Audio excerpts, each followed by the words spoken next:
करेंगे। दूसरी है कि जैन धर्म के जो सिद्धांत थे, तो जैन धर्म के सिद्धांत के कुछ पहलू थे और उसमें महावीर के द्वारा कुछ ऐड किया गया था और इनको महावीर के द्वारा बृहद स्तर पर भारत के कई कोनों में उन्होंने प्रचार प्रसार किया उनके शिष्यों के द्वारा। और हम लोग इसी में ही एक कड़ी में जैन के दो संगीति के बारे में भी चर्चा करेंगे कि उस संगीति का निर्माण क्यों हुआ, क्यों आवश्यकता पड़ी कि संगीति का निर्माण किया गया। फिर जैन धर्म के कई ऐसे ब्रांचेस बढ़ते हैं, मगर उनमें दो ब्रांचेस हैं, श्वेतांबर और दिगंबर, जिनके बारे में भी आप लोगों को विस्तार पूर्वक हम जानकारी देंगे। इसके अलावा जो है जैन धर्म के प्रचार प्रसार में उसमें किस प्रकार जो है कि अनेक शासकों ने भी इसमें योगदान दिया, जिसमें चंद्रगुप्त मौर्य होंगे, अमोघ वर्ष होंगे, राष्ट्रकूट के शासक हैं दक्षिण, और उसके बाद भी कहा जाता है कि मुगल काल में भी जैसे अकबर है और या तुगलक शासक है, उनके दरबार में भी जो जैन धर्म के मानने वाले कहा जाए कि जो उसके ज्ञाता थे, उनको उस धर्म उनके दरबार में उन्हें भी सम्मान और आदर्श के रूप में प्रदान किया गया। तो ये जैन धर्म के जब आप लोग इस क्वेश्चन को अटेम्प्ट करेंगे तो आपके पास ये इसमें लिखने के लिए बहुत होगा, मगर ये ध्यान में रखेंगे कि महावीर की जीवनी को अगर एक पेज में आप लोग समेट लेते हैं तो बहुत अच्छी है। नेक्स्ट में महावीर के सिद्धांत को चर्चा करते हुए 1.5 पेज में उसे कंप्लीट कर लेते हैं तो ठीक है। जैन धर्म का क्या प्रभाव पड़ा, मतलब भारत के पृष्ठभूमि पर क्या प्रभाव पड़ा और जैन धर्म के प्रचार में किसी शासक के द्वारा क्या योगदान दिया गया, अगर उसे आधे पेज में और उसके क्या प्रभाव पड़े, इसको अगर आप लोग कंप्लीटली लिख पाएंगे तो आपके जो आंसर्स होंगे वो बहुत ही इम्पैक्टिक होगा और एक तरह से नॉलेजेबल होगा। कई बार बच्चे क्या होते हैं कि जैसे महावीर के जीवन परिचय और उसके सिद्धांत की बात की जा रही है तो सिर्फ वो सिमट के रह जाते हैं, उनके जीवन परिचय को ही 3 पेज में लिख के रह जाते हैं, उसके अलावा वो बहुत ज्यादा उनके बारे में जानकारी उचित रूप में नहीं दे पाते हैं। तो ये सारी समस्याएं जो हैं आता है, तो आपके सामने हम 4-5 स्टेंजा बनाएंगे और इन चारों 5 स्टेंजा में जो आपके समय दिया गया है, मैं कोशिश करूंगा कि हर पहलू को मैं टच कर पाऊं और अगर कुछ पहलू छूट जाते हैं तो कुछ नोट्स वगैरह जो अमिताभ सर या और कोई हैं वो हम लोग पीडीएफ वगैरह वो वेबसाइट पर भी जाके पढ़ सकते हैं, कई प्रोफेसर्स के द्वारा आपके लोड किए गए हैं ललित नारायण मिथिला यूनिवर्सिटी के वेबसाइट पर, जहां से आपको जानकारी हो जाएगी। तो हम लोग आगे बढ़े। जी सर। ओके, तो जहां तक कि ये है कि प्राचीन भारत के कालखंड के बारे में जब हम बात कर रहे होते हैं तो कई चीजें क्या होता है कि उस समय के समय में जैसे वेद थे तो वेद को क्या किया जाता था कि वो श्रुति रूप में होते थे। वो उस समय के जो ऋषि मुनि होते थे वो अपने शिष्यों को जो है ज्ञान श्रोता के रूप में देते थे, शिष्य उनको सुनते थे और उनसे फिर वो याद करते थे। तो कहा जाता है कि उनसे जो ग्रहण करने में जो 25 वर्ष की अवस्था जो आप लोग प्राचीन भारत में 4 आश्रम के जो कॉन्टेस्ट बना है, तो कई बार समस्या है कि उस समय वो लोग सुन के उसको याद कर पाना बहुत ही मुश्किल हुआ। तो कालांतर में उसी वेद को एक सारांश के रूप में उपनिषद की रचना की गई, वेदांग की रचना की गई। तो हम लोग अब जब जैन धर्म के साहित्य के बारे में बात करते हैं तो जैन धर्म के साहित्य जो है आगाम जो है वो साहित्य महत्वपूर्ण है और उसी साहित्य में उन सारी चीजों को जो जैन धर्म के सारी चीजें हैं उसको जो उसके शिष्यों ने सुना उसको संकलित करने का प्रयास किया। यद्यपि जैन धर्म के कई ग्रंथ हैं जिसमें कल्प सूत्र जो ग्रंथ है उसमें जैन धर्म के बारे में बेहद पैमाने पर जानकारी आपको मिलती है। उसमें जैन धर्म के संघ के नियम, जैन धर्म में कैसे लोग आते थे, बशर्ते इनमें भी एक विषय है कि ये शिष्यों के द्वारा सुने हुए विचार या जैन धर्म में महावीर के मृत्यु के बाद उनका संकलन किया गया है। तो कुछ उसके ही विचारकों में मतभेद उत्पन्न होगा जिसमें श्वेतांबर और दिगंबर जो विचारधाराएं होंगी वो मानेंगे कि नहीं, जैन धर्म के कुछ आदेश आदेश जो लिखा गया है उसमें वो परफेक्ट नहीं है। तो जहाँ तक कि हमारी आवाज क्लियर जा रही है ना आप लोग तक? कोई डिस्टरबेंस नहीं है ना? Yes sir. Yes sir. अच्छा, यस सर। अच्छा। Okay okay. तो ठीक है, तो हम लोग जो बात कर रहे थे कि जैन धर्म के विशेष रूप से, तो इसमें से क्या होगा कि कुछ, जब हम श्वेतांबर और दिगंबर के दोनों विचारधाराओं को जो हम लोग बात करेंगे, तो ऐसे स्थिति में उन दोनों में किस तरह का डिस्टरबेंस या किस तरह के का वो उन दोनों के विचारों में मतभेद होगा, तो इस पर भी हम लोग एक विस्तार पूर्वक जानने का प्रयास करेंगे।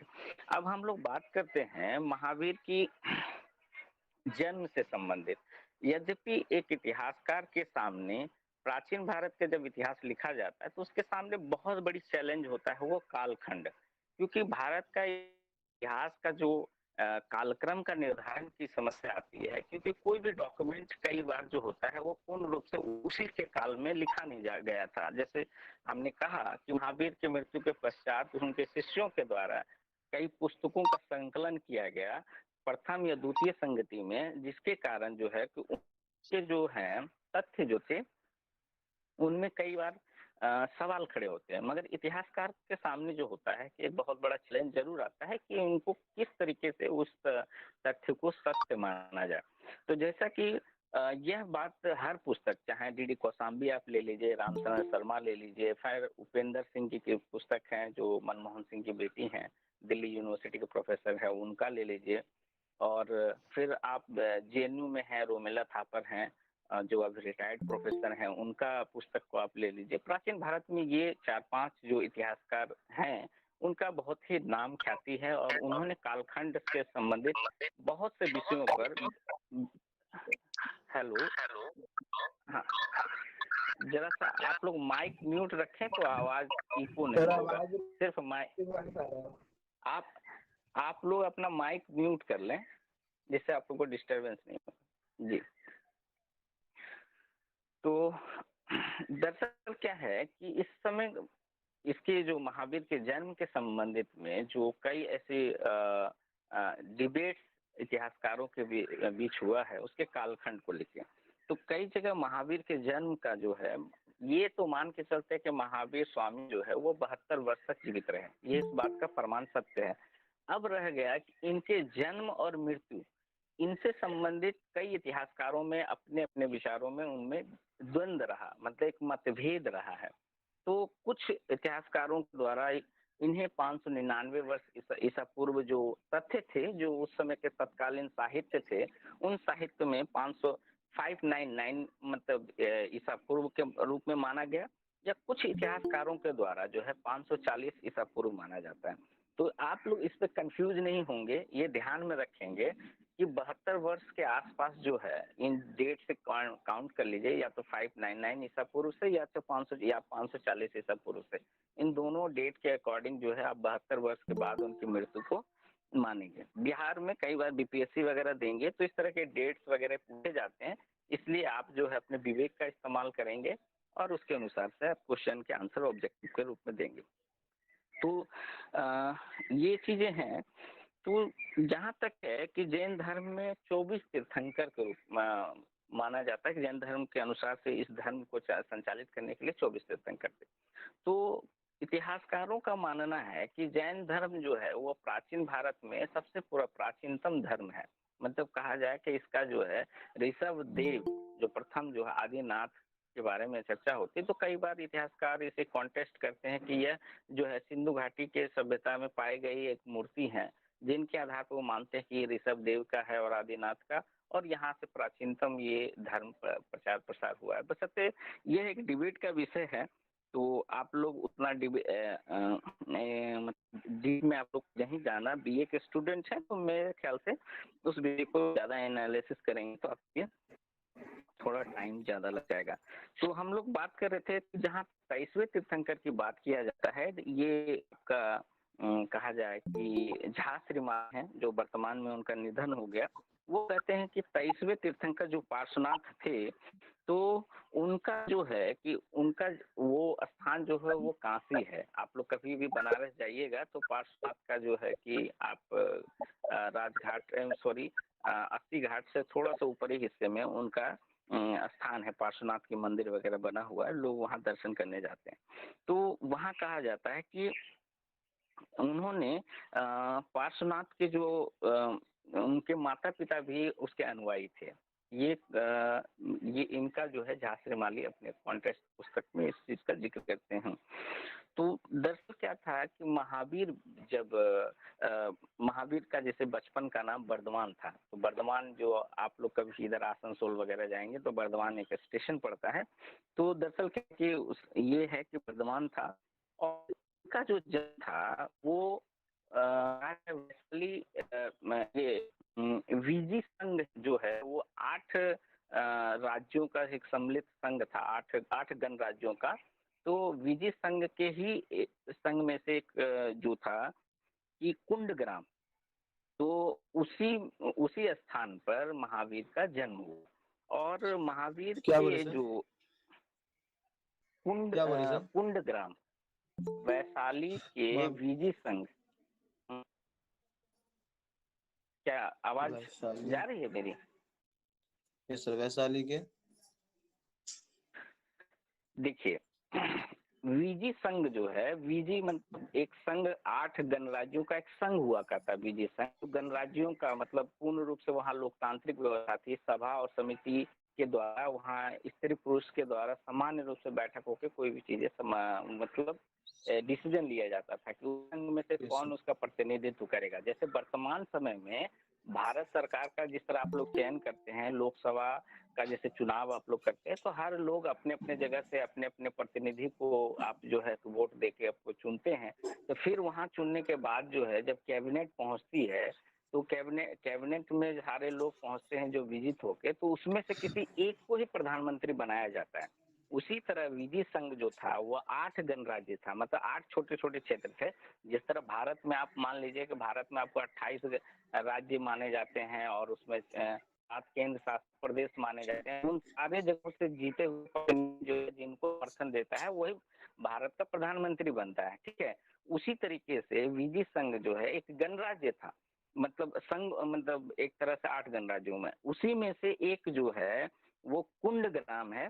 और इसकी राजधानी थी, जिस तरह की भारत सरकार के मैंने भारत की एक राजधानी कई मतलब स्टेट को संघ मान लीजिए और उसकी एक कैपिटल जिस तरह दिल्ली है, उसका मेन राजधानी, उसी तरीके से ये 8 संघों का जो मेन सेंटर था, जिसको कैपिटल कह सकते हैं, जिसकी राजधानी कह सकते हैं, वो राजधानी थी वैशाली। आपका बिहार में ही है वैशाली, जिसको आप लोग वैशाली के बारे में जानते होंगे। जो मुजफ्फरपुर के आसपास या दरभंगा के आसपास से वैशाली के बारे में जान रहे होंगे। और अभी कुंडग्राम का आधुनिक नाम जो है वो वासुकुंड रखा गया है। क्या है? वासुकुंड। तो जहाँ तक कि महावीर के जो पिता थे, और वो जो थे कि उनका नाम जो था वो सिद्धार्थ था, और वो कुंडग्राम के सात्विक क्षत्रिय थे, मतलब वो सात्विक क्षत्रिय थे। और उनका जो विवाह था उसी लिच्छवी गणराज्य के वैशाली को लिच्छवी, जैसे हमने बताया कि आपका उसी में कुंडग्राम है, तो उसी तरीके से वैशाली के लिच्छवी के राजकुमारी त्रिशला के साथ उनका विवाह हुआ था। और लिच्छवी गणराज्य के प्रमुख जो है वो चेटक की बहन मैंने बहन थी। बाद में कालांतर में जो है कि आप लोग देखेंगे कि उनके मामा भी वो जैन धर्म के अनुयायी बनते हैं। कालांतर में आगे मैं इस बात का चर्चा करूंगा। तो सिद्धार्थ जो था वो अपने पिता का सबसे छोटा पुत्र था, और जैन धर्म के अनुसार से कहा जाता है कि वर्धमान जो है वह एक तरीके से ये एक स्टोरी भी है, और इसको कई इतिहासकारों ने अपने अनुसार से वो चीजें दिया है, जिस पर मैं थोड़ा सा आप लोग का ध्यान आकृष्ट करना चाहता हूँ कि जैन धर्म के अनुसार से माना जाता है कि वर्धमान पहले ऋषभ दत्त नामक ब्राह्मण की पत्नी देवानंद के गर्भ में वो आए। तो ये कल्पसूत्र इससे में थोड़ा-सा इसका ज़िक्र मिलता है। तो कहा जाता है कि पहले ऋषिदेव देव जो थे वो ब्राह्मण उनकी पत्नी के गर्भ में देवानंद के देवानंदा नाम है, उनके गर्भ में आया था। मगर कहा जाता है कि 23 तीर्थंकर जो थे वो क्षत्रिय थे। इसलिए जो है कहा जाता है कि इंद्र के द्वारा उनके मतलब कहा जाए कि महावीर को त्रिशला के गर्भ में हस्तांतरण कर दिया गया। मतलब उनको उसके इसके देवानंदा के गर्भ से हटाकर त्रिशला के गर्भ में हस्तांतरित कर दिया गया। अब यहाँ सवाल कई बार वो डिबेट का विषय बनता है, जो आगे चल के हम लोग बताएंगे कि जैसे वर्ण व्यवस्था की कठोरता जो आई थी, उसमें भी थोड़ा-सा मतलब कहा जाए कि नर्मता आने की होगी, उस कॉन्टेक्स्ट में शायद ये चीज़ों को जोड़ दिया। या एक क्षत्रिय कुल की प्रतिष्ठा को स्थापित करने के लिए संभवतः इस तरह की कहानी लिखी गई या इस तरह के दृष्टिकोण लिखे गए। तो तत्कालीन समय में जैसे कि आधुनिक टेक्नोलॉजी के अनुसार से आप लोग जब पीजी के क्लासेस में पढ़ेंगे, महिला के इतिहास में पढ़ेंगे, तो उसी समय आप लोगों को एक डिबेट मिलेगा सरोगेसी क्या है। तो आजकल जो है महिलाओं के अधिकार के अनुसार से कई चीज़ें उस कॉन्टेक्स्ट में जब आपके सिलेबस में आप पीजी के लेवल में जाएँगे तो बहुत ऐसी चीज़ें आप पढ़ेंगे। जैसे वर्तमान समय में आज सरोगेसी की व्यवस्था के द्वारा जो है कि बच्चे का आज जन्म प्रदान किया जा रहा है, कई चीज़ें और भी हैं। तो ये सारे डिबेट्स वहाँ हैं। तो शायद उस समय के प्राचीन काल में तो नहीं है, मगर ये देवताओं के द्वारा हस्तांतरण किया गया, ये चीज़ें कहा गया। वर्तमान जब जन्म बाल्यावस्था में थे, तो उसी समय जो है कि भविष्यवाणी की गई थी और कहा गया था कि यह आगे चल के जो है कि एक भिक्षुक बनेगा या एक बहुत बड़ा मतलब एक चक्रवर्ती राजा बनेगा। तो दरअसल क्या है कि कई इतिहासकारों का ये उन्होंने लिखा है कि महावीर जो है वह अपने माता-पिता जीवित रहते उन्होंने भिक्षु बनना पसंद नहीं किया था। उनका यह और जैन साहित्य में कई जगह ज़िक्र मिलता है कि माता-पिता अगर वो घर उस समय छोड़ देता तो माता-पिता भी दुखी होते और उनके लिए विलाप करते। इसलिए महावीर जो है उनके माता-पिता की मृत्यु के पश्चात जो है 30 वर्ष की अवस्था में अपने भाई से वो परमिशन लेते हैं और परमिशन लेने के बाद उसके बड़े भाई नंदी बर्मन हैं और उनसे परमिशन लेने के बाद वह जो है अपना घर त्याग देते हैं। तो इसके पहले थोड़ा-सा मैं और उनके थोड़ा जीवनी के बारे में थोड़ा बता दूँ कि महावीर का अ, जो त्रिशला तो उनके बारे में उनकी पत्नी का नाम जो था वो यशोदा था और उनसे जो है कि एक पुत्री का भी प्रियदर्शन उनकी एक पुत्री रहती है, उनका जन्म होता है और प्रियदर्शनी पुत्र जो है उनकी पुत्री का जो है की बहन के बेटे जो महावीर की बहन के बेटे रहते हैं, उनका नाम होता है जमाली और वही ये कहा जाए महावीर के शिष्य बनते हैं। जो दरअसल महावीर वो दामाद भी हो जाते हैं और भांजा होते हैं, मगर कालांतर में चल के वो महावीर के शिष्य बनते हैं। कहा जाता है कि उन्होंने 30 वर्ष की अवस्था में अपना गृह त्याग कर दिया। अपने बड़े भाई से परमिशन लेने के बाद जब वो गृह त्याग किया, 42 वर्ष की अवस्था में उन्होंने रिजू पालिका नदी के तट पर कहा जाए कि साल वृक्ष के किनारे देखिए ये सब कई बार ऑब्जेक्टिव के क्वेश्चन आपसे पूछे जाएंगे कि किस वृक्ष के किनारे उन्होंने मतलब उसमें आभूषण त्याग किया, किस वृक्ष के किनारे उन्होंने वस्त्र का त्याग किया, क्योंकि महावीर जो है वो मानते थे कि सांसारिक जो भी बंधने हैं उन बंधन से जब तक हम लोग मुक्त नहीं होंगे तब तक जो है कि हमें पूर्ण रूप से ज्ञान की प्राप्ति नहीं होगी। तो आपको आगे हम बताएँगे। तो उन्हें जो ज्ञान प्राप्त हुआ, ये ध्यान में रखेंगे रिजु पालिका नदी के तट पर जो है वो साल वृक्ष के किनारे, जैसे गौतम बुद्ध को बोध गया में कहा जाता है पीपल के वृक्ष के किनारे उनको ज्ञान प्राप्ति हुआ, उसी तरह महावीर को जो है वह साल वृक्ष के किनारे जो है उनको ज्ञान प्राप्त होता है। और महावीर क्या है कि जैसे कि प्राचीन भारत में वेद जो थे वो संस्कृत में लिखे गए थे, और जब वो बृहद स्तर पर 4 वेद थे, तो उनको सर संकलन कौन सा करके वृक्ष उपनिषद बोले? की रचना किया। सर कैसे कौन सा वृक्ष के किनारे मतलब ज्ञान की प्राप्ति हुई? साल वृक्ष के किनारे। साल जिसका जिसका आप लोग पलंग वलंग ज्यादा बनाना पसंद करते हैं, दरवाजा खिड़की, ठीक है। तो ओके सर। घर के जो लोग हैं इनके बहुत ही इम्पोर्टेंट, क्योंकि ये लकड़ी जो है बहुत मजबूत होता है। तो साल वृक्ष के किनारे इन्हें ज्ञान की प्राप्ति हुई है। तो दरअसल क्या था कि जैसे हम थोड़ा सा कॉन्टेक्स्ट ये बता देते हैं कि वेद जो है वो संस्कृत में लिखा गया, तो उसकी व्याख्या करने के लिए या उसका इंटरप्रिटेशन करने के लिए बहुत तरह की समस्याएं जब आने लगी, उस तरह के जो ऋषि मुनि थे उस योग्य शिष्य नहीं मिलने लगे, तो उपनिषद की रचना की गई ताकि सरल रूप में सारे वेद के सारांश को समझा जा सके, वेदांग वगैरह जो है उसके आधार पर समझाया जा सके। उसी तरीके से जब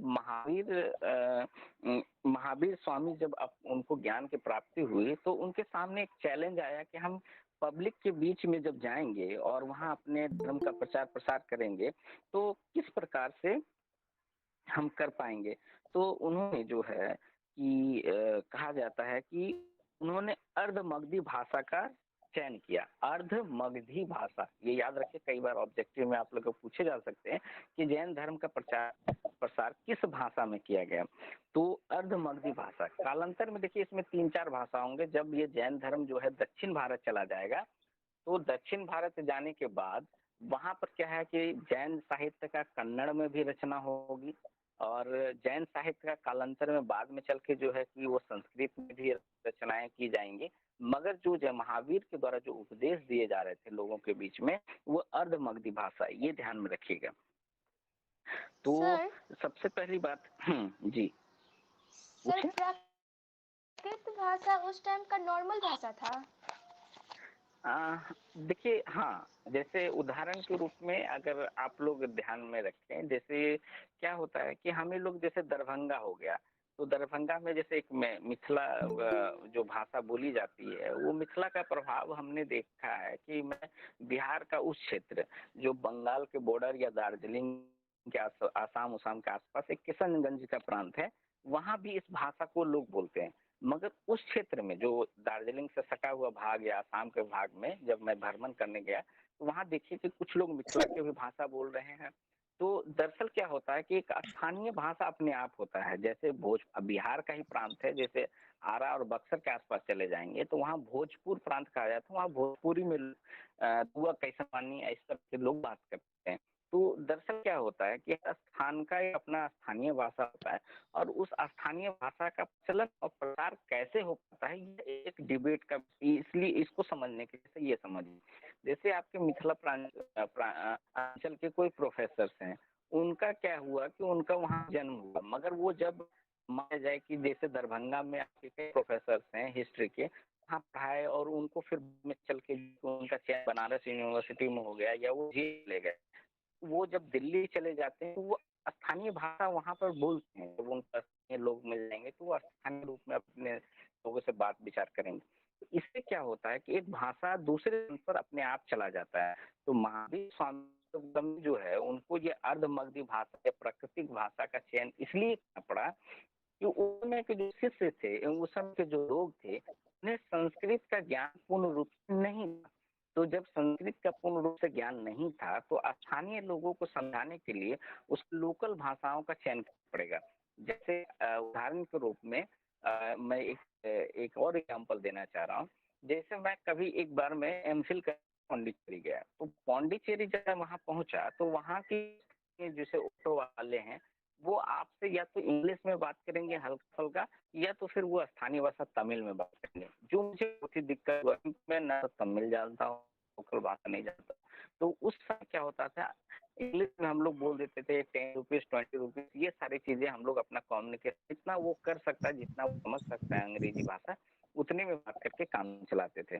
तो यह समझ है महावीर, और अगर जो कल कॉन्टेस्ट हम पढ़ाएंगे कि गौतम बुद्ध को पाली जो है, पाली भाषा का प्रयोग करते हुए अपने धर्म प्रसार करने की आवश्यकता थी। ये समय की आवश्यकता थी, जिसके कारण महावीर को अर्ध मगधी या प्राकृतिक भाषा का प्रयोग जो है वो करना पड़ा। तो ठीक है, मैं आगे बढ़ूं? Yes sir. क्या जी। तो दरअसल क्या है कि अब हम लोग बात जैसे कि कष्ट में प्राप्त हुआ कि उन्होंने जैसे कठोर तपस्या उन्होंने प्राप्त की और कठोर तपस्या की। तो सबसे पहली बात है कि आप लोग को थोड़ा सा हम लोग यहाँ पर बात कर दें कि महावीर का जो है सर का कॉल आ गया शायद।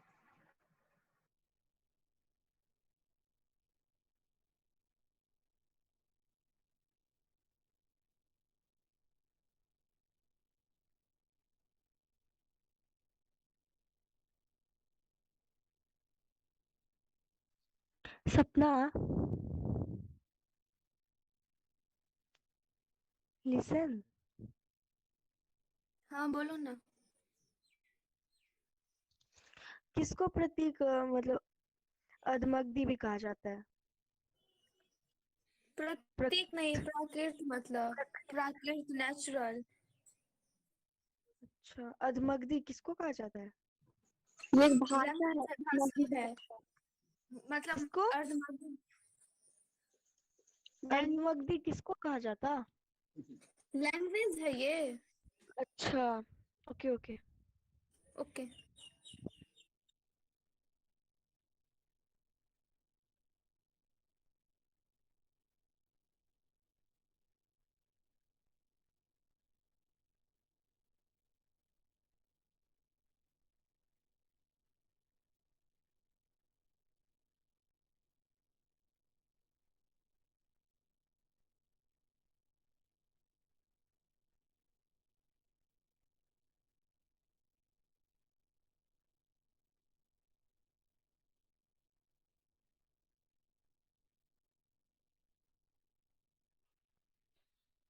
कहाँ चले गए हैं यार?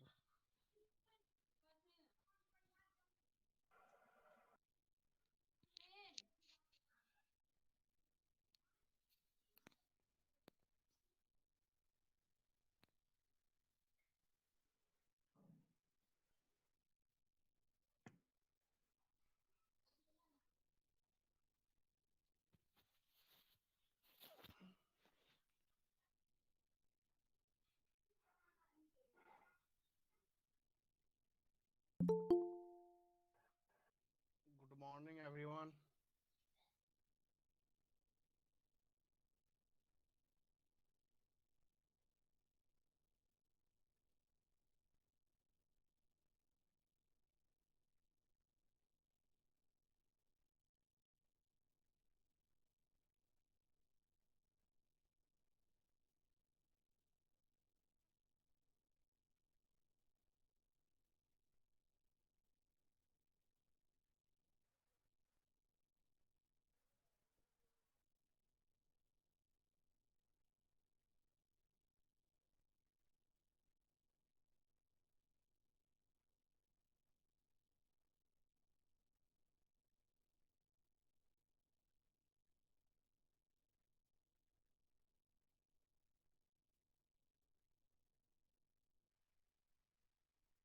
हेलो।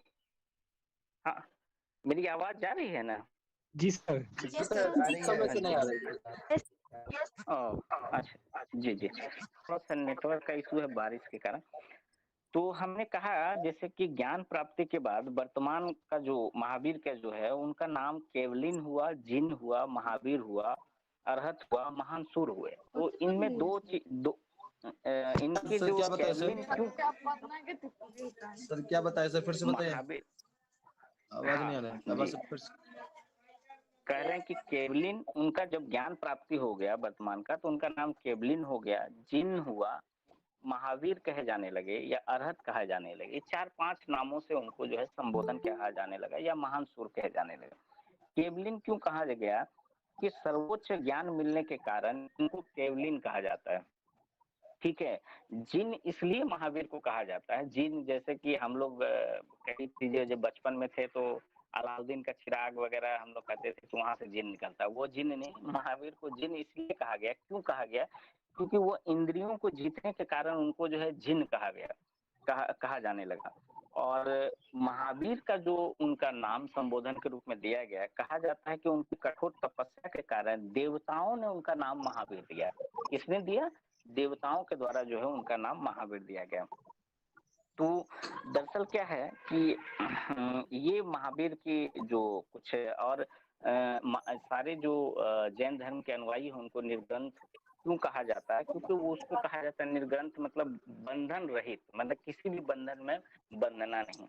तो ये और महान सूर्य इसलिए कहा जाता है कि अपने ज्ञान के माध्यम से सुख दुख से वो विजय प्राप्त कर लेते हैं, इसलिए उसे महान सूर्य कहा जाता है। तो ये सारे कई नाम हैं जिनको इनके कल्प सूत्र या आचारंग सूक्त जो आप पुस्तक पढ़ेंगे जैन साहित्य के कॉन्टेक्स्ट में, तो उसमें आपको ये सारी चीजें जानकारी प्राप्त होगी। तो दरअसल हम लोग आगे ये कहते हैं कि कल्प सूत्र में जहां पर उन्होंने कहा, जब महावीर 72 वर्ष तक जो है कि वो अपने उपदेश का प्रचार प्रसार करते रहे, तो और उन्होंने कहा जाता है कि 42 माने 42 वर्षावास, मतलब कहीं भी जब वर्षा होता था तो वो एक जगह कहीं भी स्थिर हो जाते थे, रुक जाते थे। हाँ हेलो रोशन, जरा अपना माइक सर म्यूट किसी कर का लेंगे मुंह तो खुला मुझे हुआ, थोड़ी सुविधा हो।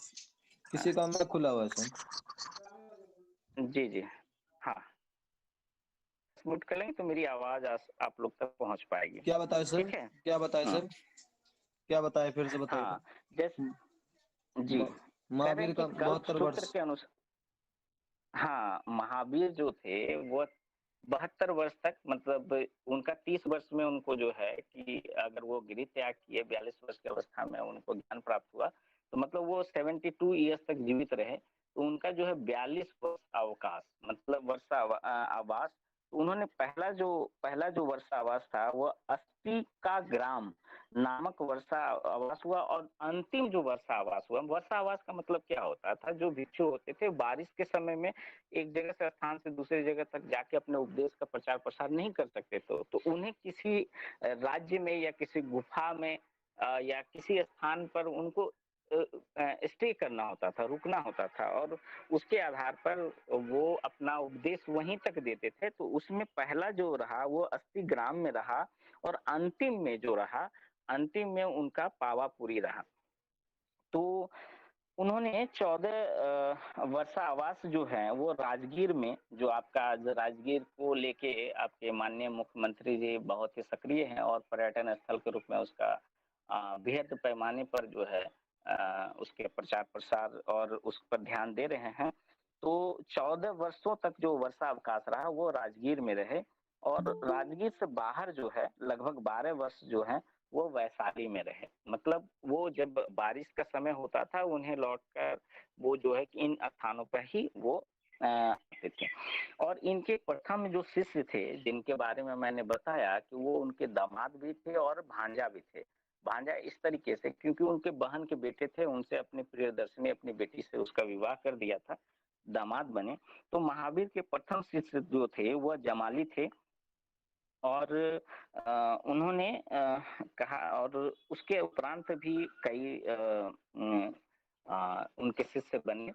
तो अभी हम लोग जो बात करेंगे तो महावीर के कॉन्टेस्ट में इसमें और एक दो पॉइंट आप लोग जोड़ सकते हैं तो जोड़ लीजिएगा, मैं यहीं तक रखता हूँ क्योंकि बहुत तरह की चीजें हैं, क्योंकि और सारी चीजें छूट जाएगा। मुझे लगता है 35 मिनट्स में इसी पर ले लिया हूँ।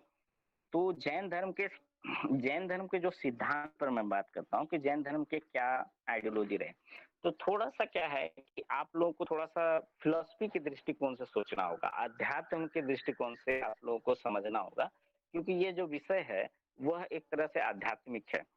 मैं थोड़ा सा समझा दूं आप लोगों को, जैसे उपनिषद अगर आप लोग थोड़ा सा जानते होंगे उपनिषद में, तो आ, हम लोगों का जैसे पाप पुण्य से कहा जाता है मुक्ति प्राप्त कैसे होता है, जैसे आज भी लोग मानते हैं कि आप पाप किए हैं तो आपका इसमें जन्म होगा, जैसे उपनिषद 84 योनि में हिंदू धर्म के अनुसार से बताया जाता है कि 84 योनि के बाद जो है वो मनुष्य का जन्म होता है। मतलब जैसा कर्म करेंगे उसी के अनुसार से आपका जन्म होगा। जैसे उदाहरण के तौर पर आप देखते होंगे कि जब किसी व्यक्ति का मृत्यु होता है तो मृत्यु के पश्चात जो एक घर में जो है थोड़ा सा बालू वालू बिछा देते हैं, तो उस पर किसी पक्षी किसी के पैर के निशान देखते हैं और उसके अनुसार से अनुमान करते हैं कि इनका पक्षी में जन्म हुआ, इनका बिल्ली में जन्म हुआ, इनका ये में जन्म हुआ।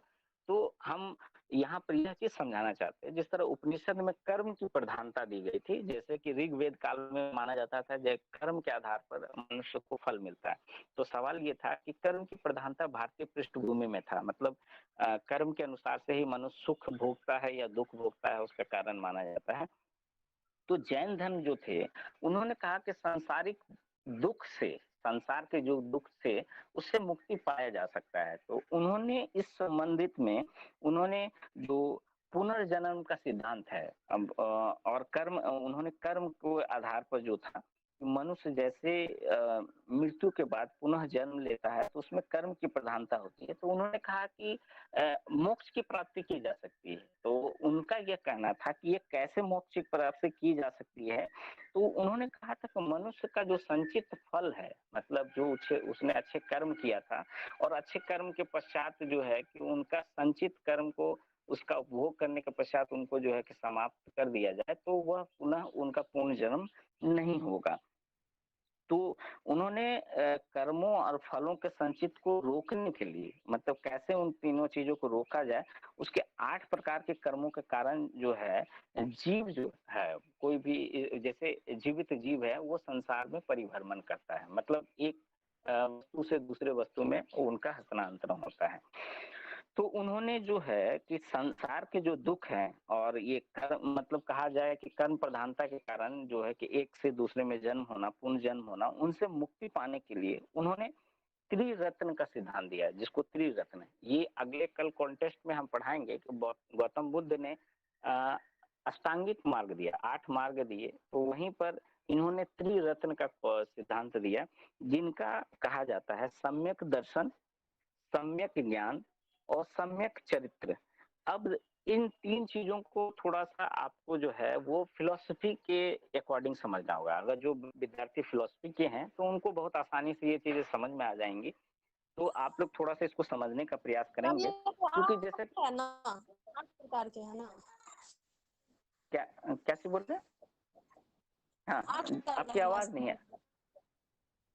वो अष्टांगिक 8 प्रकार के जो हैं वो गौतम बुद्ध के हैं, हम अभी महावीर को पढ़ा रहे हैं, इसलिए महावीर के जो थे वो त्रिरत्न थे, मैंने 3 रत्न 3 सिद्धांत थे।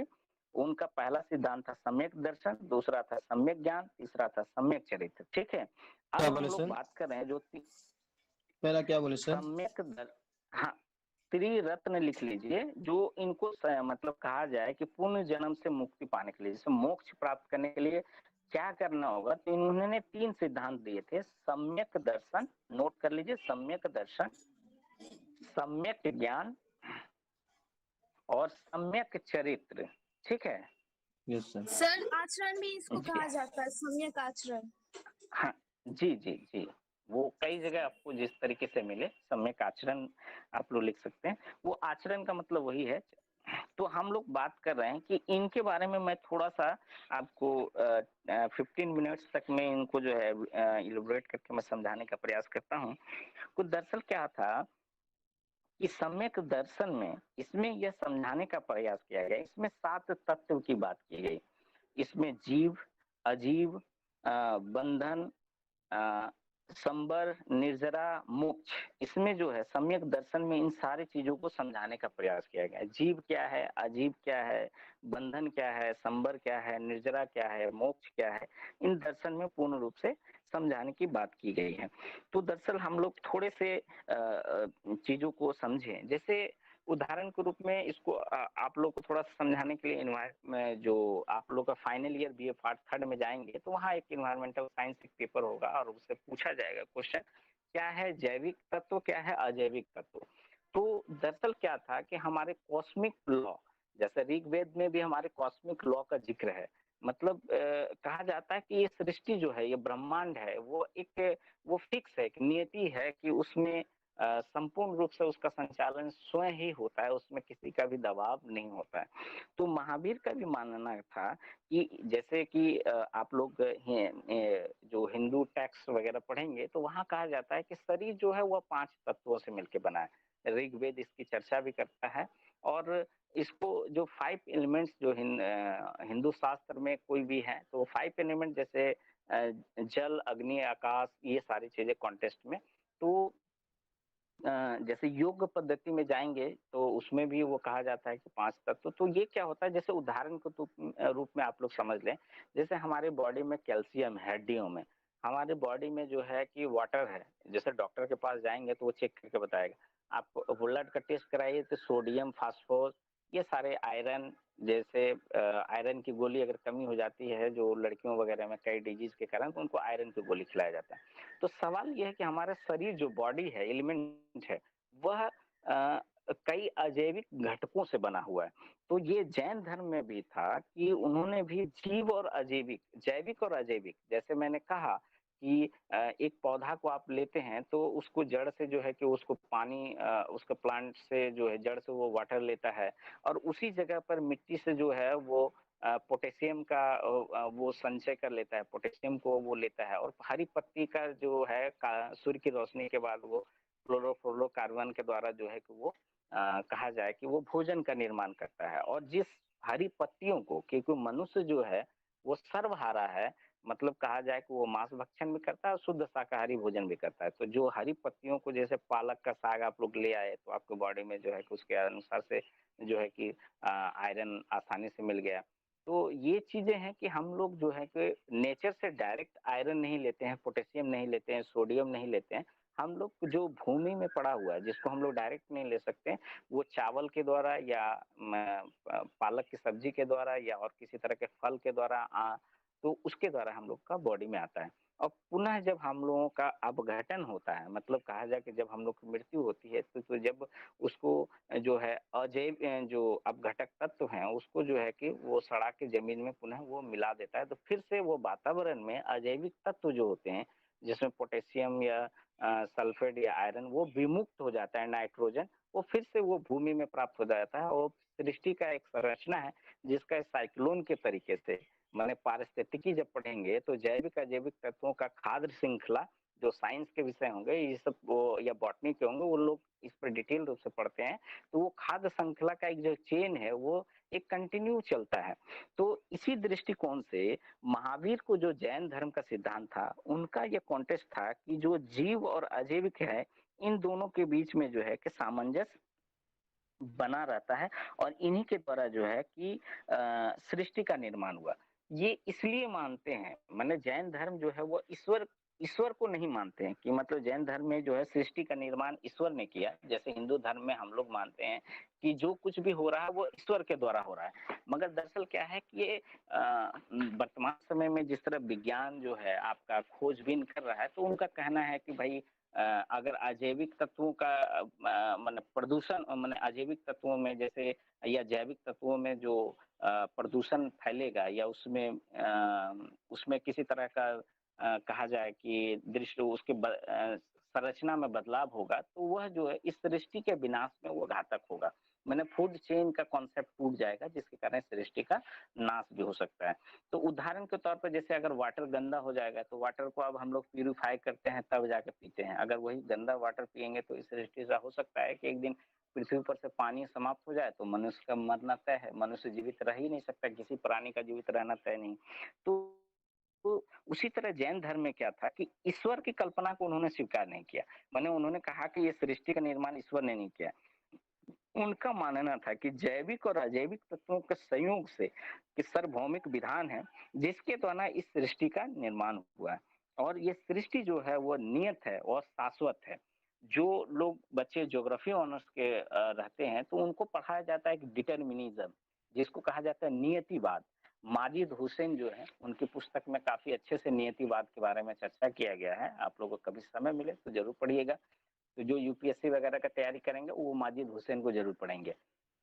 तो कहा जाता है कि नियतिवाद मतलब ये सृष्टि का अपना नियम है और सृष्टि अपना बैलेंस खुद करता है। उदाहरण के तौर पर अभी देख सकते हैं कि कोविड का समय है, तो ऐसे समय में क्या हुआ कि मनुष्य जो है कि अपने कई तरीके से प्राकृतिक हस्तक्षेप कर रहे थे और नेचर जो है कि कहा जाता है कि हर 100 वर्ष के बाद कहा जाता है या तो प्लेग आया था या तो ये कहा जाए हैजा आया था और ये वर्तमान में 100 वर्ष के बाद जो है कि नेचर को बैलेंस करने के लिए आपके पास कोविड-19 आया और इसके आने के बाद यह वैश्विक स्तर पर जब प्लेग आया था तो 20 करोड़ लोगों का जो लगभग है 12 से 20 करोड़ लोगों का पूरे वैश्विक स्तर पर उनका जो है समाप्त हो गया था। जब भी पृथ्वी पर दबाव आएगा, जो इस सृष्टि पर दबाव आएगा, तो उसका बैलेंस नेचर खुद करता है। तो इस तरह के दृष्टिकोण जो थे, वो जैन धर्म के महावीर का जो है जैन धर्म के अनुयायियों का मानना था। उनका मानना था कि जैविक और अजैविक तत्वों के संयोग से ही ये सार्वभौमिक विधान का निर्माण हुआ है। इसके निर्माण करने में कोई ईश्वर नहीं है, उनका ये मानना था। जबकि हम लोग हिंदू धर्म में ईश्वर को मानते हैं कि ईश्वर जो चीज़ इस सृष्टि में हो रहा है, वो ईश्वर की कृपा से हो रहा है और ईश्वर के दृष्टिकोण से हो रहा है। मगर तत्कालीन समय में जिस तरह का कोविड-19 के दौर में हम लोगों ने देखा कि कई मंदिर के फाटक बंद कर दिए गए। कई जो पुरोहित थे उनका देहांत हो गया, जैसे बेंगलोर के मंदिर में, उज्जैन के काली माँ मंदिर में और कई जगहों पर।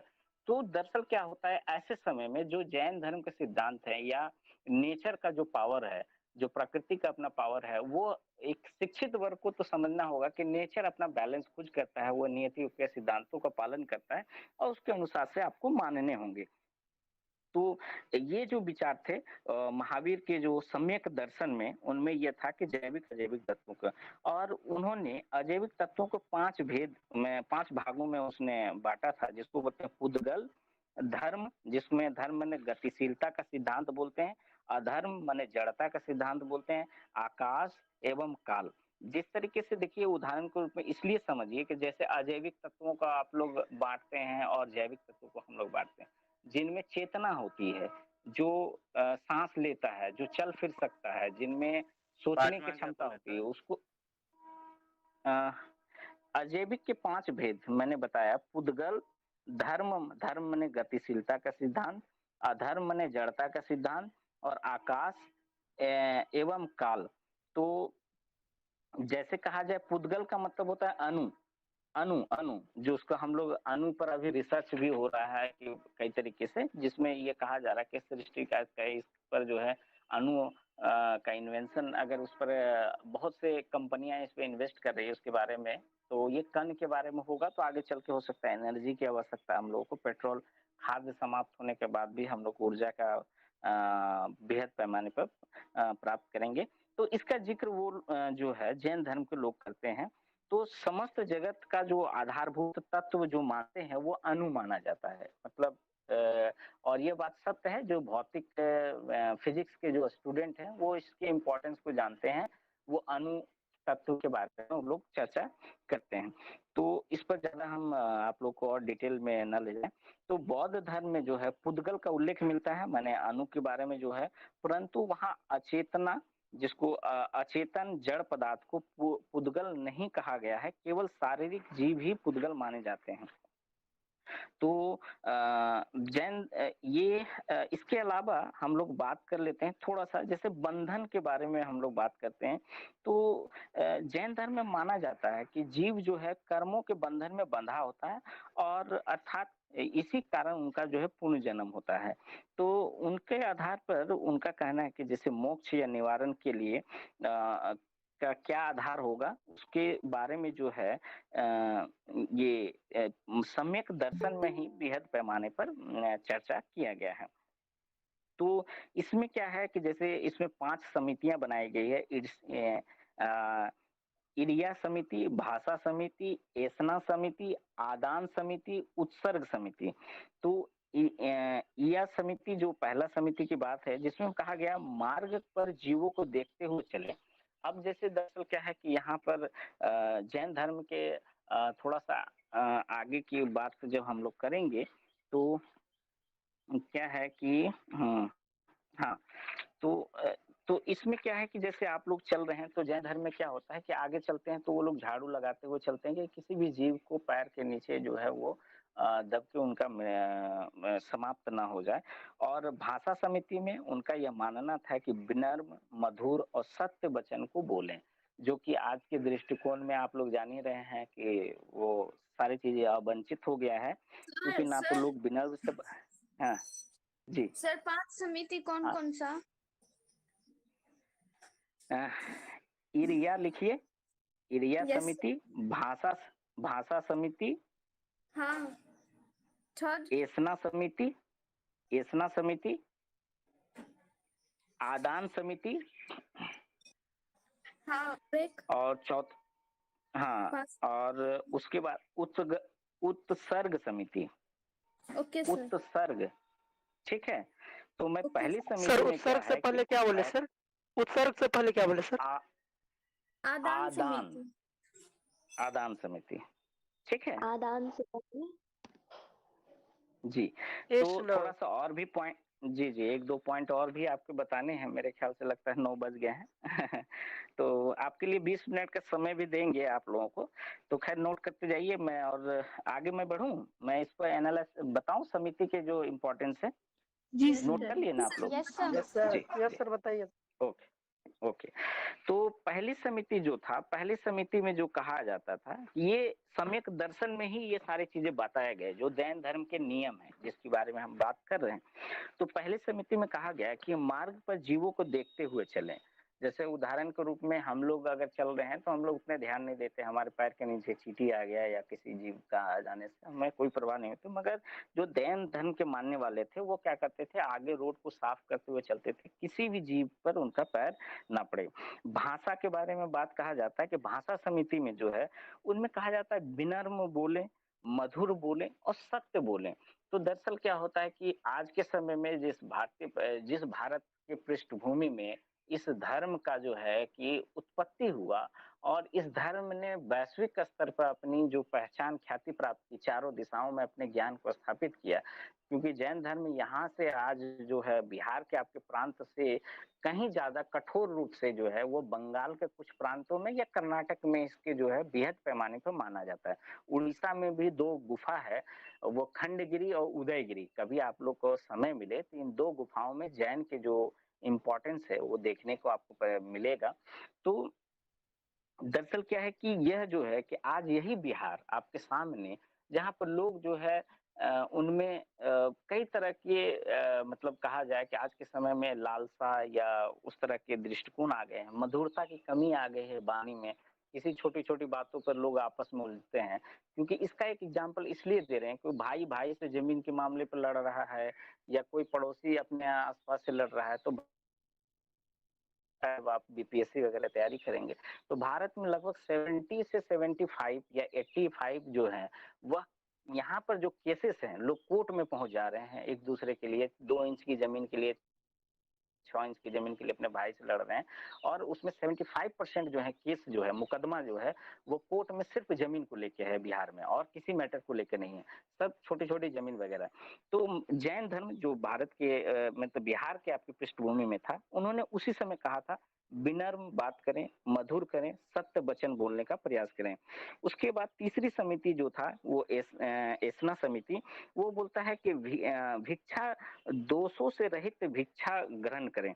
मतलब अगर वो जब भिक्षा की प्रवृत्ति, यह माना जाता था कि आगे कल के कॉन्टेक्स्ट में हम पढ़ाएंगे थोड़ा सा गौतम बुद्ध में, तो भिक्षा में वो लोग अगर मांगने गए तो ऐसा नहीं है कि हमें जो चाहिए वो मिलेगा। जैसे उदाहरण के रूप में आज अगर किसी को आप दान दे रहे हैं तो कई बार कुछ लोग कहेंगे कि नहीं 5 रुपया नहीं, आप 50 रुपया आप दान करें या हमें 500 रुपया दें। तो ऐसे कॉन्टेस्ट नहीं थे उस समय की भिक्षा में, जो उन्हें मिलता था वही वो ग्रहण करेंगे, उसके अलावा उनका कोई डिमांड नहीं होता था।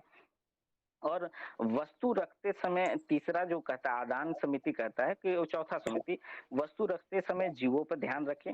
उत्सर्ग समिति जो है जीवों के रहित शून्य स्थान पर ही जो है कि किसी तरह का वो त्याग वगैरह करे मन। तो उसके बाद दरअसल क्या था कि कर्म का जीवों की ओर बहाव को रुक जाना को कहते हैं संवर। जैसे कैवल्य की प्राप्ति, मतलब कहा जाए यहाँ पर क्या है कि जैन धर्म में संलेखना पद्धति के द्वारा आगे मैं थोड़ा सा बताऊंगा कि चंद्रगुप्त मौर्य जो हैं कि उनके दरबार में अकाल पड़ता है। तो दरअसल क्या है, चंद्रगुप्त मौर्य को जब सुझाव दिया जाता है कि आप इससे कैसे उभर सकते हैं, तो दरअसल क्या होता है कि उस समय क्या होता है कि उन्हें बताया जाता है कि आपके प्रजा तभी सुखी रहेंगे जब आप राज्य पाठ को छोड़ देंगे। तो ऐसी स्थिति में चंद्रगुप्त मौर्य जो है वो भद्रबाहु के साथ वो दक्षिण भारत चले जाते हैं। वहीं पर संलेखना पद्धति के द्वारा वो अपने शरीर का त्याग करते हैं। तो ये चीजें जो है, संबर जो है, ने जीवों में जो है कर्म का प्रवाह रोक देना, मतलब जैसे कहा जाए कि चंद्रगुप्त मौर्य वो दक्षिण भारत में गए और वहां कठोर तपस्या करने लगे। खान पान, मोह माया, अपने पारिवारिक सांसारिक दुख, मतलब कहा जाए राजपाट, सारी चीजों को उन्होंने त्याग दिया और ना रोटी चाहिए उन्हें खाने के लिए। संलेखना पद्धति में क्या होता है कि वो सारी शरीर के संपूर्ण चीजों को मतलब सारी चीजों से वो विमुक्त कर देता है। इस पद्धति को संबर करते हैं और उसके बाद उनका अपना शरीर का त्याग करते हैं, तभी मोक्ष की प्राप्ति होती है। जैसे ऐसा नहीं है, जब आप 4 आश्रम को पढ़ेंगे तो ऐसे हिंदू धर्म में भी कहा गया है, जब आप 4 आश्रम को पढ़ेंगे तो जो वानप्रस्थ आश्रम है उनमें क्या होता था कि जो जब आप सांसारिक मोह माया से, जो आज आपके दादा दादी या और भी हैं, अगर उन्हें कह आप अगर मजाक में कह दे कि दादी आप मरती क्यों नहीं है या दादा मरती क्यों नहीं है, तो ऐसे स्थिति में वो गुस्सा करेंगे क्योंकि उनको जीने की लालसा है। वो 80 वर्ष के हैं या 90 वर्ष के, पर उस समय जो थे प्राचीन काल में जो एक पद्धति बनी थी, उस समय वो सांसारिक मोह माया से छोड़ के वन में चले जाते थे। जो उनको कंद फूल और जो भी वस्तु मिलते थे उनसे खा के वो जितने समय तक जीवित रहते थे और जीवित रहते थे, फिर उनका अपना शरीर का त्याग करते थे। मगर तत्कालीन समय में ये विधान आज के समय में संचालित नहीं होता है, क्योंकि हमारे पास अब साइंस आ गया है। कोई भी मेडिसिन का इलाज करते हुए हम 100 वर्ष या 120 वर्ष तक भी जीवित रह रहे हैं। तो ये था। और दरअसल क्या था कि जैसे मोक्ष या निवारण की हम बात करें तो कर्म का जीवों का वियोग से जो है मोक्ष की प्राप्ति होती है। और इसमें व्यक्ति को अपने संपूर्ण कर्मों के अनुसार से ही वो सारी चीजें उनको प्राप्त होता है। तो अब हम लोग बात कर लेते हैं। हाँ, कैवल्य की हमने जिस तरह अभी मैंने चर्चा आप लोग के सामने किया, तो दरअसल क्या था कि यह सर्वोच्च ज्ञान प्राप्ति जब हो जाता है तो उस तीर्थंकर को जो है इस प्रक्रिया को पाने के लिए उसको जो है 14 चरणों से गुजरना पड़ता है और इसी को जो है गुना स्थान की संज्ञा भी दी जाती है। तो दरअसल क्या अज्ञानता से जब वह मतलब उसका शुद्धिकरण होता है तो उसको गुना स्थान कहा जाता है। 13वीं चरण में जब उनको पूर्ण रूप से ज्ञान की प्राप्ति होती है तो उसको अरहत कहा जाता है। और कहा जाता है एक अरहत को जब सिद्धांत देने की क्षमता प्राप्त हो जाती है तो उसे कैवल्य प्राप्ति होती है। मतलब ये भी नहीं है कि कैवल्य एक बार में प्राप्त हो जाए, जैसे हमने कहा ना कि केवल ज्ञान की प्राप्ति हो गई, तो महावीर को जब ज्ञान की प्राप्ति होने के पहले उनको कई चरणों से गुजरना पड़ा। तो पहले तो वो अपने आप के शरीर, जैसे कहा कि उन्होंने अशोक वृक्ष के किनारे वो अपने जो है कि वस्त्र को उन्होंने त्याग दिया। तो दरअसल क्या था कि जैन धर्म में जैसे वस्त्र का त्याग करने का मतलब ये था कि महावीर ने वस्त्र किसे माना, तो महावीर ने वस्त्र जो है उन्होंने 4 दिशाओं को माना। दिगंबर का कॉन्सेप्ट है कि दिशा ही उसके वस्त्र हैं, जो पूरब पश्चिम उत्तर दक्षिण ये 4 दिशा ही उसके वस्त्र हैं। और जब जैन धर्म के प्रथम संगति होंगे पाटलिपुत्रा में और इसके अध्यक्ष होंगे स्थूलभद्र, ये एग्जाम में आपके पूछे जाते हैं कि प्रथम संगति कहाँ हुई और द्वितीय संगति कहाँ हुई। तो जो द्वितीय संगति है वह वल्लभी में गुजरात के आसपास, जो आपके माननीय प्रधानमंत्री जी अभी हैं वही जो है कि वो वल्लभी जो गुजरात के प्रांत में है वल्लभी, वहां पर जो है द्वितीय मतलब संगति हुआ। तो ये द्वितीय संगति बार बार बीपीएससी एग्जाम देंगे या आप लोग थोड़ा सा कोई पीटी टीचर का एग्जाम देंगे तो उसमें कई बार वल्लभी का नाम पूछा जाता है। और अगर बिहार का एग्जाम दे रहे हैं बीपीएससी तो वहां पर आपके जो है वो कहा जाए कि पाटलिपुत्रा के बारे में कि प्रथम जैन जो संगति के अध्यक्ष कौन से, तो स्थूलभद्र थे। तो यहाँ पर जो दिगंबर और श्वेतांबर जो 2 ब्रांचेस बढ़ते हैं, तो श्वेतांबर का मतलब होता है जो श्वेत वस्त्र धारण करते हैं। तो इसके पीछे थोड़ी-सी एक स्टोरी है कि जब उत्तर भारत में जब अकाल पड़ा था और भद्रबाहु के साथ जब चंद्रगुप्त मौर्य दक्षिण भारत की ओर स्थानांतरण किए थे, भद्रबाहु के जो थे उसके साथ कई शिष्य चले गए और भद्रबाहु ने ही जैन धर्म के उत्तर भारत के सर स्थूल प्लीज भद्र को वाइंड अप इन अध्यक्ष 2 मिनट्स। हाँ, गोविंद सर 2 बस मिनट 9 में आज तक जी नहीं कीजिएगा प्लीज। ये 1 ही घंटे का क्लास था सर। यस यस 1 घंटे का है। हेलो। सब वेट के मुकेश सर वेट कर रहे हैं। Oh my God! हमें लगा कि 8 से 10 आप मैसेज दिए थे, इसीलिए मैं उसको 2 घंटे तक लेके हाँ चला नहीं गया। 8 से 10 में 2 क्लास रहती है ना, तो एक आपका है और एक फिर आपका 9 से ओह! 10 सर का है। अच्छा, तो सर मैं 5 मिनट ज़रूर लूँगा क्योंकि कई पॉइंट्स मेरे छूट गए हैं। अच्छा ठीक है 5 बच्चों मिनट में तक वाइंड अप कर लीजिए। Okay okay okay. जी, 5 मिनट का समय दीजिए, मैं इसको बाइंड अप कर दूँगा। हाँ हाँ। Okay okay. ओके, तो दरअसल क्या है कि अभी हम लोग जो चर्चा कर रहे थे श्वेतांबर और दिगंबर, तो श्वेत वस्त्र को जो धारण करते थे, तो उसे श्वेतांबर कहा जाता है। जैसे उदाहरण के तौर पर स्थूलभद्र उसके अध्यक्ष रहे। उदाहरण के तौर पर मैं एक छोटा-सा एग्जांपल देता हूँ, जैसे जब महात्मा गांधी जब भारत आए, तो उनके गुरु गोखले ने कहा कि आप भारत का पहले परिदृश्य को समझिए। तो महात्मा गांधी थे, वो बैरिस्टर की पढ़ाई करके आए थे, वो पहनते थे, मगर उन्होंने भारत के दृश्य को देखा तो उन्होंने जैन धर्म के श्वेतांबर सिद्धांत को, वो जैन धर्म से भी प्रभावित हुए और उन्होंने एक धोती पहनने का प्रयास किया। आधा धोती को पहनते थे, आधा वो ओढ़ते थे, क्योंकि वो जानते थे कि भारत के लिए जो है कि संपूर्ण रूप से सभी को वस्त्र नहीं है, तो वो अपने से सूत काटते थे और चरखे के द्वारा अपना वस्त्र खुद निर्माण करते थे उसके अनुसार से। तो जैन धर्म को मानने वाले, जैन धर्म के बहुत कठोर नियम थे कि किसी भी जीव की हत्या नहीं करनी। उनका मतलब था कि वो सूक्ष्म जीव, जो चाहे चींटी हो, चाहे कोई भी जंतु हो, उसमें चेतना होती है, उसमें प्राण होता है, उसमें आत्मा होता है। तो ऐसी स्थिति में उस पर अगर हम उसकी हत्या करते हैं तो उसको अहिंसा, इतना कठोर था जैन के नियम। इसी कारण जैन धर्म को जो मानने वाले थे वो सबसे ज्यादा व्यापारी लोग थे। उसमें कृषि के लोग, कहा जाता है कृषि के लोग नहीं थे, क्योंकि अगर वो खेती करेंगे तो वो किसी न किसी जीव की हत्या होगी, केचुआ का हो जाएगा, चींटी का हो जाएगा, किसी का होगा। तो कृषि के लोग नहीं मानते थे और सारी चीजें नहीं मानते थे। तो अहिंसा के सिद्धांत जो थे, इसके जो अहिंसा का सिद्धांत जैन धर्म के थे, जियो और जीनो दो का जो सिद्धांत था, ये जैन धर्म के द्वारा ही दिया गया। और इसके आधार पर तो दरअसल क्या था कि इसमें जैन धर्म के प्रचार प्रसार में काफी चीजें मेरे ख्याल से रह गया है और मैं 2-4 मिनट में आप लोग को थोड़ा और कुछ चीजें बात कर दूं। हाँ, थोड़ा-सा जैन धर्म का योगदान क्या था? इसमें था जियो और जीर्णोद्योग का कॉन्सेप्ट था और महावीर स्वामी जो है वो अप्पा सो परमपा, माने अर्थात आत्म तत्व ही परमात्मा है। मतलब हम लोग जैसे हिंदू धर्म में भी बोलते हैं कि आत्मा में ही परमात्मा का वास है।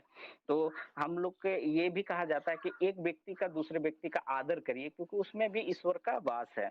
तो ये सारे वो कॉन्सेप्ट को उन्होंने बोला गया और कहा गया कि एक थोड़ा-सा हम चर्चा करते हैं, इसमें कई जैन धर्म के प्रचार प्रसार में बिंबिसार, अजातशत्रु, लिच्छवी वंश के जो हैं शासक वगैरह, ये सब लोग ग्रहण करते हैं और अ, इनकी जो एक मूर्ति बनाई गई थी, मतलब चंदन की लकड़ी की एक मूर्ति बनाई गई थी, जहाँ से उनको जो है जीवंत स्वामी का नाम दिया गया। मतलब पहली बार महावीर की मूर्ति बनाया गया था, तो उसके आधार पर वो है।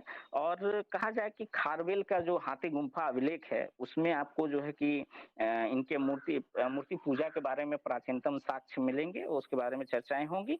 और इसके अलावा उदयगिरि के अभिलेख हैं, तो ये सारी चीज़ें हैं। मगर जैन धर्म के जो हैं गुप्त काल के भी शासकों ने इसको माना और दरअसल क्या है कि इसमें थोड़ा-सा अमोघ वर्ष जो हैं, उन्होंने क्या था कि वो जैन धर्म से जब प्रभावित होते हैं, तो उन्होंने 2 रचना की, एक रत्नमालिका और एक है उनका जो है, जिसमें उसने स्यादवाद की बारे में उन्होंने बताया और वनवासी के बारे में कहा जाए की जानकारी दी।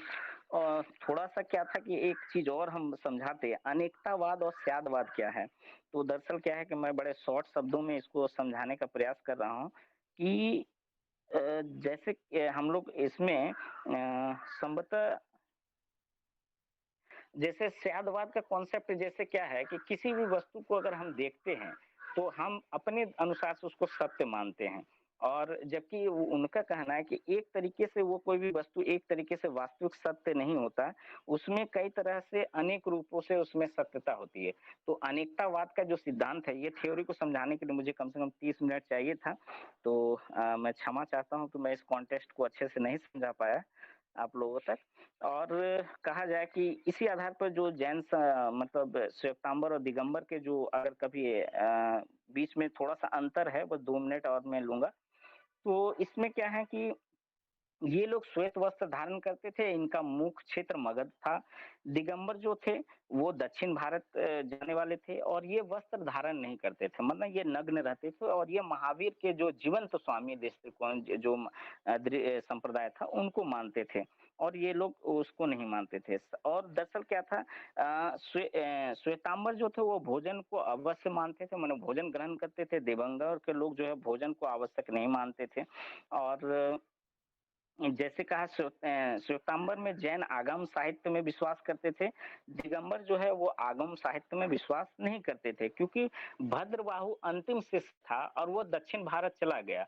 उत्तर भारत में आगम साहित्य की रचना हो रही है, तो ऐसे स्थिति में जो दिगंबर के लोग थे, उनका यह मानना था कि कई चीजें जो है उसमें स्पष्ट रूप से वो महावीर के विचारों के अकॉर्डिंग नहीं लिखा गया। तो ये दोनों के बीच में एक डिबेट का विषय है और निरंतर वो विषय बना रहेगा।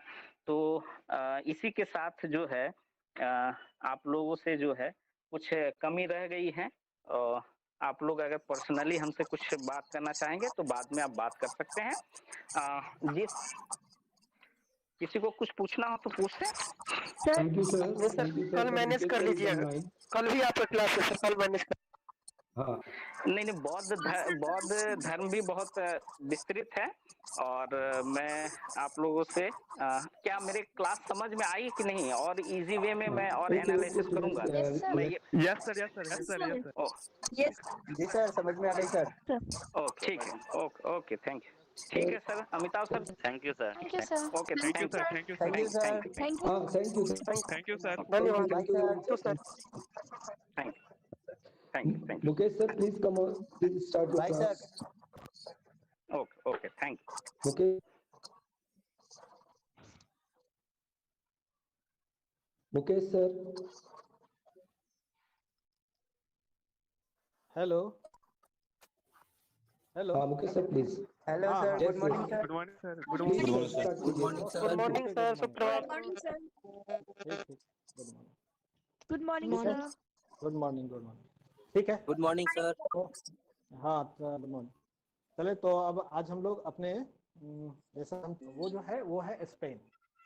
आप सबसे पहले आज फिर आशा करते हैं कि आप लोगों को ज्योग्राफी की थोड़ी सी जानकारी होगी, क्योंकि ये टॉपिक एक ऐसा है कि थोड़ा सा 1 मिनट समय शुरू में लूंगा कि अगर आपकी भूगोल पे अच्छी पकड़ है, अच्छी मतलब सामान्य भी अच्छी पकड़ है, तो आप विश्व ज्योग्राफी विश्व इतिहास को ही नहीं, वर्ल्ड हिस्ट्री को ही नहीं, बल्कि इंडियन हिस्ट्री या किसी भी पार्ट की हिस्ट्री को आप सबसे बेहतर तरीके से समझ पाएंगे। खासकर जब आप ये टॉपिक पढ़ रहे हो, वर्ल्ड हिस्ट्री का ज्योग्राफिकल डिस्कवरी का पार्ट पढ़ रहे हो, कॉलोनिज्म पढ़ रहे हो, उपनिवेशवाद पढ़ रहे हो, तो आपको विश्व के विभिन्न क्षेत्रों की जानकारी मोटी मोटी कम से कम होनी चाहिए। अगर बारीक जानकारी भी ना हो तो मोटी जानकारी हो, जिससे क्या होगा, जिस इलाके के बारे में चर्चा हो रही है, अगर वो इलाका आपको आंखों के सामने फ्लैश नहीं हो रहा है, आ नहीं रहा है, तो आपको लगेगा कि ये क्या हो रहा है, कुछ समझ में नहीं आ रहा है, तभी लगता है कि कुछ समझ में नहीं आ रहा। तो आशा करते हैं कि आज आपको ज्योग्राफी की हल्की जानकारी होगी, जिस क्षेत्र के बारे में हम चर्चा करेंगे। तो हम लोग चले आज औपनिवेशीकरण की प्रक्रिया में स्पेन के द्वारा, जिस तरह देखा आपने पिछले क्लास में कि पुर्तगाल के द्वारा जो औपनिवेशीकरण की प्रक्रिया शुरू करी गई थी, उसमें हमने देखा कि दक्षिण अमेरिका के ब्राजील के इलाके से लेकर उसने अफ्रीका के इलाके, और अफ्रीका के इलाके से फिर पूरे बढ़ते हुए एशिया के इलाके के क्षेत्रों में उन्होंने अपने साम्राज्य की स्थापना की। जब इसने साम्राज्य की स्थापना की, तो इसका जो ओपनर बैट्समैन, चर्चा कर रहे हैं पिछले 2-3 क्लासों से हम लोग क्रिकेट की भाषा में, इसका जो ओपनर था, वो ओपनर कैसे पीछे रह जाता, तो वो ओपनर ने भी, आवाज आ रही है किसी की, माइक बंद कर लीजिएगा, ठीक है। तो इसका जो ओपनर था वो स्पेन कैसे पीछे रह जाता, और स्पेन ने ही सही में कहें कि उसने पहली शुरुआत जो है जमकर की जिस क्षेत्र के लिए, वो क्षेत्र जो है वो अटलांटिक सागर का पश्चिम तट है। अटलांटिक सागर के जो पश्चिम तट का इलाका है, उस क्षेत्र में भौगोलिक खोजों को शुरू करने वाला, भौगोलिक खोजों को बढ़ाने वाला और भौगोलिक खोजों को मजबूती से वहां स्थापित करने वाला, उपनिवेश को मजबूती से वहां स्थापित करने वाला जो व्यक्ति था, जो देश था, वो देश था स्पेन। इसलिए आज हम लोग स्पेन के औपनिवेशीकरण या औपनिवेशिक साम्राज्य की चर्चा करेंगे और इस साम्राज्य की चर्चा करते हुए हम चलेंगे मध्य अमेरिका और बेसिकली मध्य अमेरिका और कैरिबियाई क्षेत्र। वो कैरिबियाई क्षेत्र जो क्षेत्र आप देखें, उस इलाके को अगर आप देख सकते हैं तो देखेंगे कि आप अटलांटिक सागर को जब क्रॉस करके आप पश्चिम तट पे की तरफ आएंगे तो आप मैक्सिको की खाड़ी है, ठीक है, Florida, United state of America के नीचे एक फ्लोरिडा है, ठीक है, वो प्रायद्वीपीय इलाका है, उसके नीचे मैक्सिको की खाड़ी है और उस मैक्सिको की खाड़ी के बाद जो है ना कैरेबियन सागर का इलाका है। और वो कैरेबियन सागर का जो इलाका है वहां, और फिर जब वो आएंगे तो नीचे बढ़ते चलेंगे दक्षिण की तरफ, तो वो आप आकर ब्राजील में आके सट जाएंगे और वेनेजुएला में आके सट जाएंगे।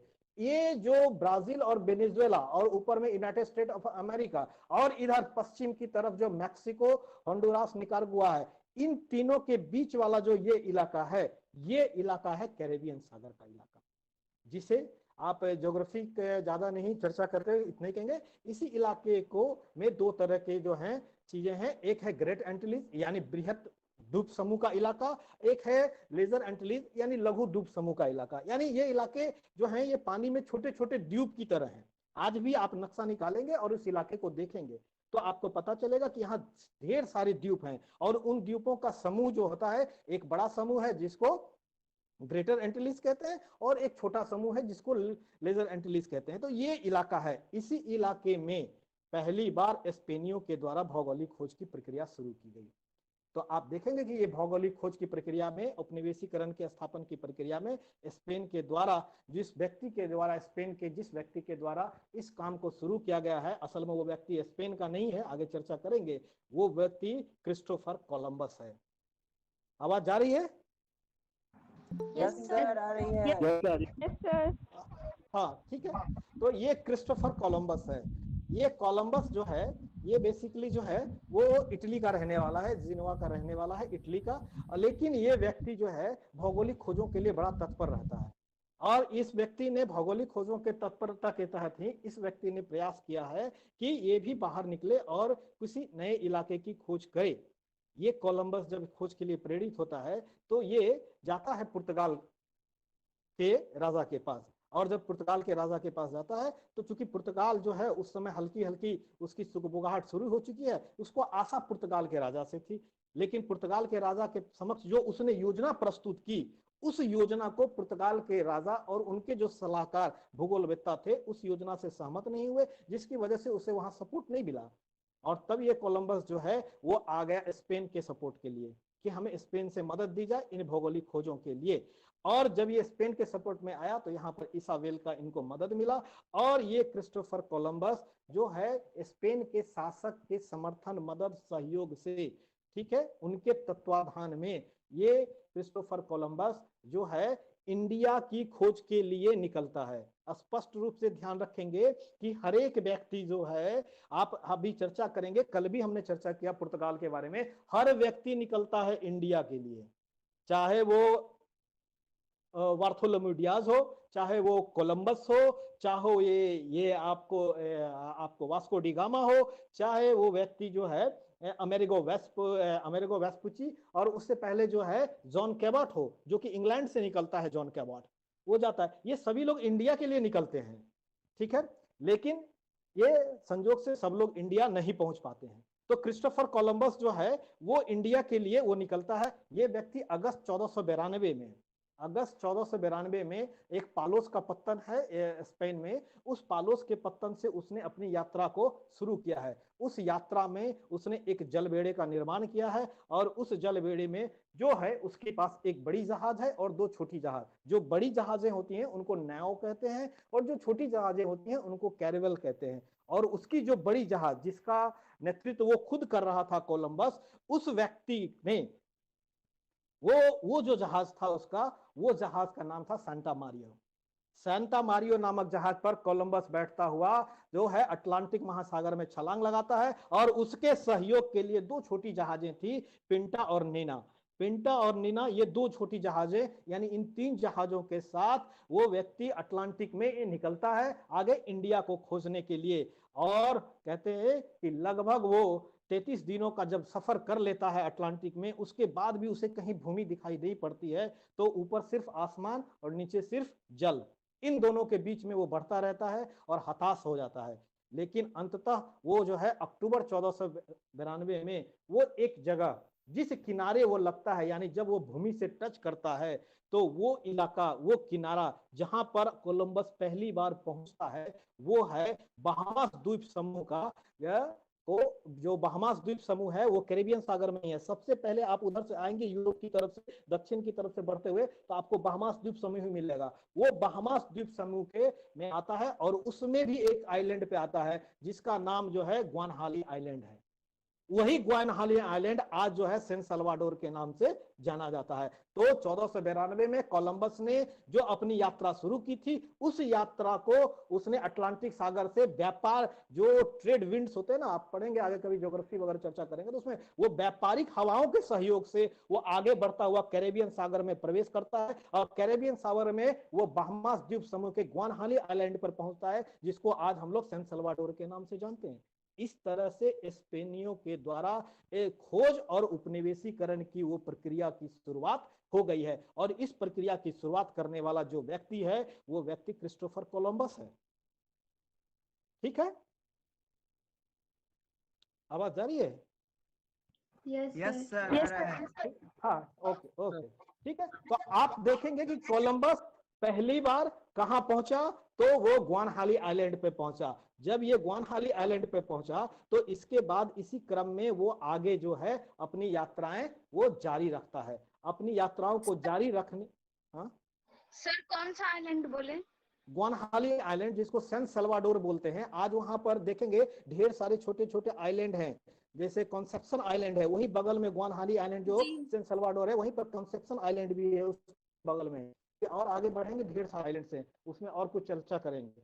तो जब वो ग्वानहाली आइलैंड पे पहुंचता है, तो वो उसे एक भूमि मिलती है, और इस तरीके से वो जिस इंडिया को खोजने निकला था, वो इंडिया तो नहीं मिला, वो एक नया इलाके में ही पहुंच गया था। और उस इलाके की जानकारी न पहले उसे स्पेन को थी, न पूरी दुनिया को थी, न कोलंबस को थी। ठीक है, तो जब वो ग्वानहाली आइलैंड पे पहुंचा, तो वो ग्वानहाली आइलैंड से फिर वो आगे अपनी यात्रा को चालू करता है। और यात्रा जब वो आगे चालू करता है, तो कैरेबियन सागर में आते बढ़ते हुए वो क्यूबा पहुंच जाता है। आप देखेंगे कैरेबियन सागर में, अभी चर्चा करेंगे, बहुत सारे देश हैं, आज भी हैं। क्यूबा है, डोमिनिक रिपब्लिक है, उसके बाद जमैका है, ये हैती है, ये सारे देश हैं वहां पे। ये छोटे छोटे आइलैंड कंट्रीज हैं। और क्यूबा, जहां का सबसे फेमस व्यक्ति फिदेल कास्ट्रो रहा है, ये चर्चा का ये रहा है, ये ड्यूक देश क्यूबा।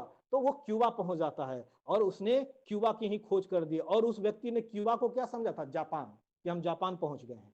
यद्यपि वो जापान नहीं पहुंचा था, वो तो पहुंच गया था क्यूबा, जो कि कैरेबियन सागर का एक देश है। सो क्यूबा की खोज भी उसके द्वारा कर दी गई। उसी क्रम में वो आगे बढ़ता जाता है, तो उसके द्वारा हैती को भी पता लगा लिया जाता है। और इस पूरे इलाके में कोलंबस ने 1492 में जो है, उसने ग्वानहाली आइलैंड, क्यूबा और हैती जैसे इलाकों को खोज निकाला है, और दुनिया को, यानी यूरोप को बताया कि भाई कोई एक इलाका भी इस धरती में ऐसा है जो अटलांटिक को क्रॉस करने के पास उस तरफ मिलता है। और जब ये व्यक्ति इसको खोज लेता है, तो इससे इस दिशा में, इस इलाके में जो है उसकी जो है औपनिवेशीकरण की प्रक्रिया शुरू हो जाती है। तो आप देखेंगे कि कोलंबस की कुल 4 यात्राएं हुई हैं।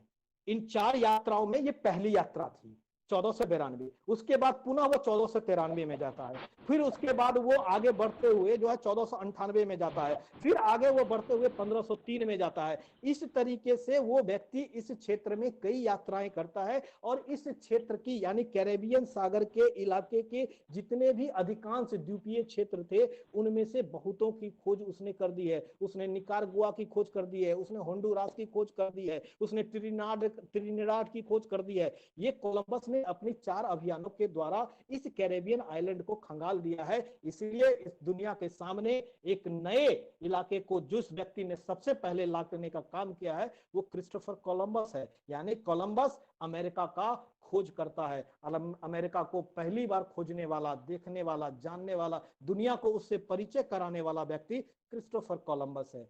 और आपको चर्चा में ये आना जरूरी है कि जब वो यहाँ आया तो क्या यहाँ कोई रह रहा है कि नहीं, ये मन में प्रश्न आएगा।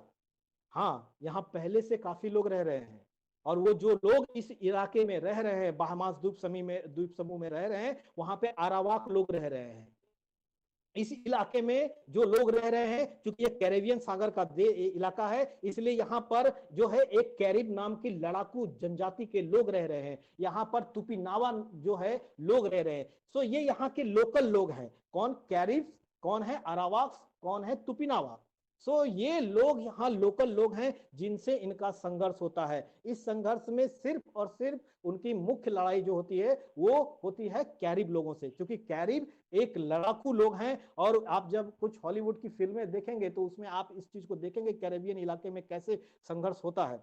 ठीक है, तो ये कैरिब लोगों की लड़ाइयां इन चीजों में इनसे होती है। लेकिन अरावाक जो है वो शांति प्रिय लोग हैं, वो लड़ने झगड़ने में पसंद करते हैं। इसीलिए जब बहामास आइलैंड में कोलंबस आता है तो अरावाक तो उसको स्वागत करने के लिए आगे बढ़ जाता है। उसे तो लगता है क्योंकि वो हमारी तरह का ही कोई अच्छा व्यक्ति इस इलाके में आया हुआ है। लेकिन संजोग देखिए कि ये जो क्रिस्टोफर कोलंबस है उन अरावाकों को भी धोखा देने से बाज नहीं आता है, और उन अरावाकों का वो जो है जमकर उनका नरसंहार करता है। एक ईसाई पादरी है जो भविष्य में उस इलाके में प्रचार के लिए जाता है। वो कैसस नाम का व्यक्ति है, ईसाई पादरी, कैथोलिक भिक्षु है। वो व्यक्ति जब उस इलाके में जाता है और वहां के अत्याचार को देखता है तो वो अपने कथन में बताता है कि ये स्पेनी उपनिवेशक, सुनेंगे इससे आपको पता चलेगा, ये स्पेनी उपनिवेशक अक्सर अपने तलवारों की धार इन नंगे बदन के अरावाकों पर आजमाते हैं। यानी ये कैसिस बताता है कि कैसे ये स्पेनिक उपनिवेशक यहाँ के जो लोकल स्थानीय अरावाक्स लोग हैं उनके नंगे शरीर, यानी कि कपड़े नहीं पहनते होंगे, ये तो चूंकि मूल लोग हैं, जनजाति लोग हैं, ये नंगे शरीर के लोगों पर अपने तलवार की धार को आजमाते हैं, मतलब उनको काट देते हैं। ये स्पेनी, इन्होंने दुनिया की खोज की है। हम कंक्लूड करेंगे जब लास्ट में तो चर्चा में करेंगे इसको कि इन्होंने दुनिया की खोज की है, लेकिन इस दुनिया पे अत्याचार भी बहुत किया है। चाहे वो हमारे इंडिया का इलाका हो, चाहे वो अफ्रीका का इलाका हो, या वो मध्य अमेरिका और लैटिन अमेरिका का इलाका हो, इस इलाके पर इनके अत्याचारों की भी कमी नहीं रही है। सो क्रिस्टोफर कोलंबस के द्वारा इस अमेरिकी क्षेत्र की खोज उनके द्वारा कर दी गई है।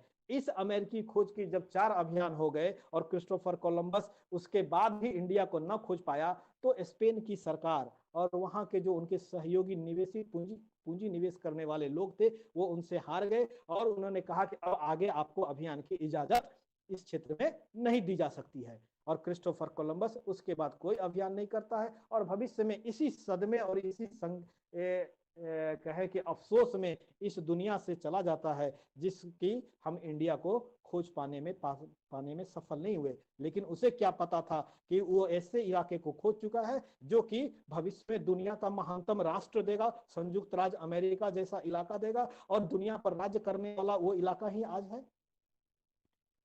ठीक है, आवाज जा रही है?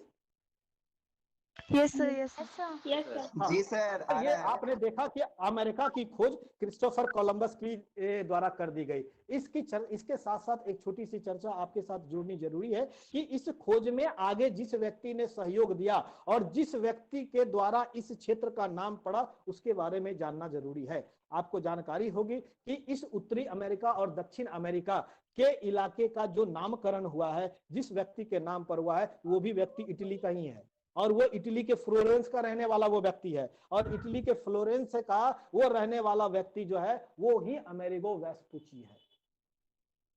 ठीक है, वो है अमेरिगो वेस्पुची। ये अमेरिगो वेस्पुची 1497-98 में इस इलाके में कई बार भ्रमण कर चुका है और इस इलाके में उसने भी कई इलाकों की खोज की है, जिसमें गुयाना का तटीय इलाका को खोजने में इस व्यक्ति ने मदद की है। इस व्यक्ति के द्वारा इस इलाके के जो है न केवल कई इलाकों को इस क्षेत्र में खोजा गया, बल्कि इस इलाके का विस्तृत चर्चा और विस्तृत परिचय यूरोप के लोगों को, पूरे यूरोप के लोगों को इस अमेरिगो वेस्पुची के द्वारा ही करवाया गया था। इस अमेरिगो वेस्पुची ने जब इस इलाके से वापस गया और वहां पर अपने मित्रों के संपर्क से उसने जब पत्राचार किया, और उस पत्राचार में जब वो इस इलाके की चर्चा करके बताता था कि कैसे कैसे मैंने इस क्षेत्र के को खोजा, यहाँ की जलवायु कैसी है, यहाँ के लोग कैसे हैं, यहाँ कौन कौन सी फसलें होती हैं, इस इलाके के भौगोलिक वातावरण की चर्चा की, तो इन पत्रों का संकलन ही भविष्य में एक प्रकाशक, जर्मन प्रकाशक के द्वारा उसको प्रकाशित किया गया, जिसमें ही पहली बार अमेरिका शब्द का प्रयोग हुआ है। सो अमेरिका शब्द की जो नामकरण हुआ है वो इटली के फ्लोरेंस के रहने वाले अमेरिगो वेस्पुची के नाम पर हुआ है, और इस अमेरिगो वेस्पुची के नाम पर इस अमेरिका के इलाके का नामकरण किया गया है। सो ये अमेरिगो वेस्पुची जो है, उस व्यक्ति ने जो इसका नामकरण किया, लेकिन इसकी खोज करने का जब भी प्रश्न आएगा तो आपका आंसर क्या हो जाएगा? Christopher Columbus.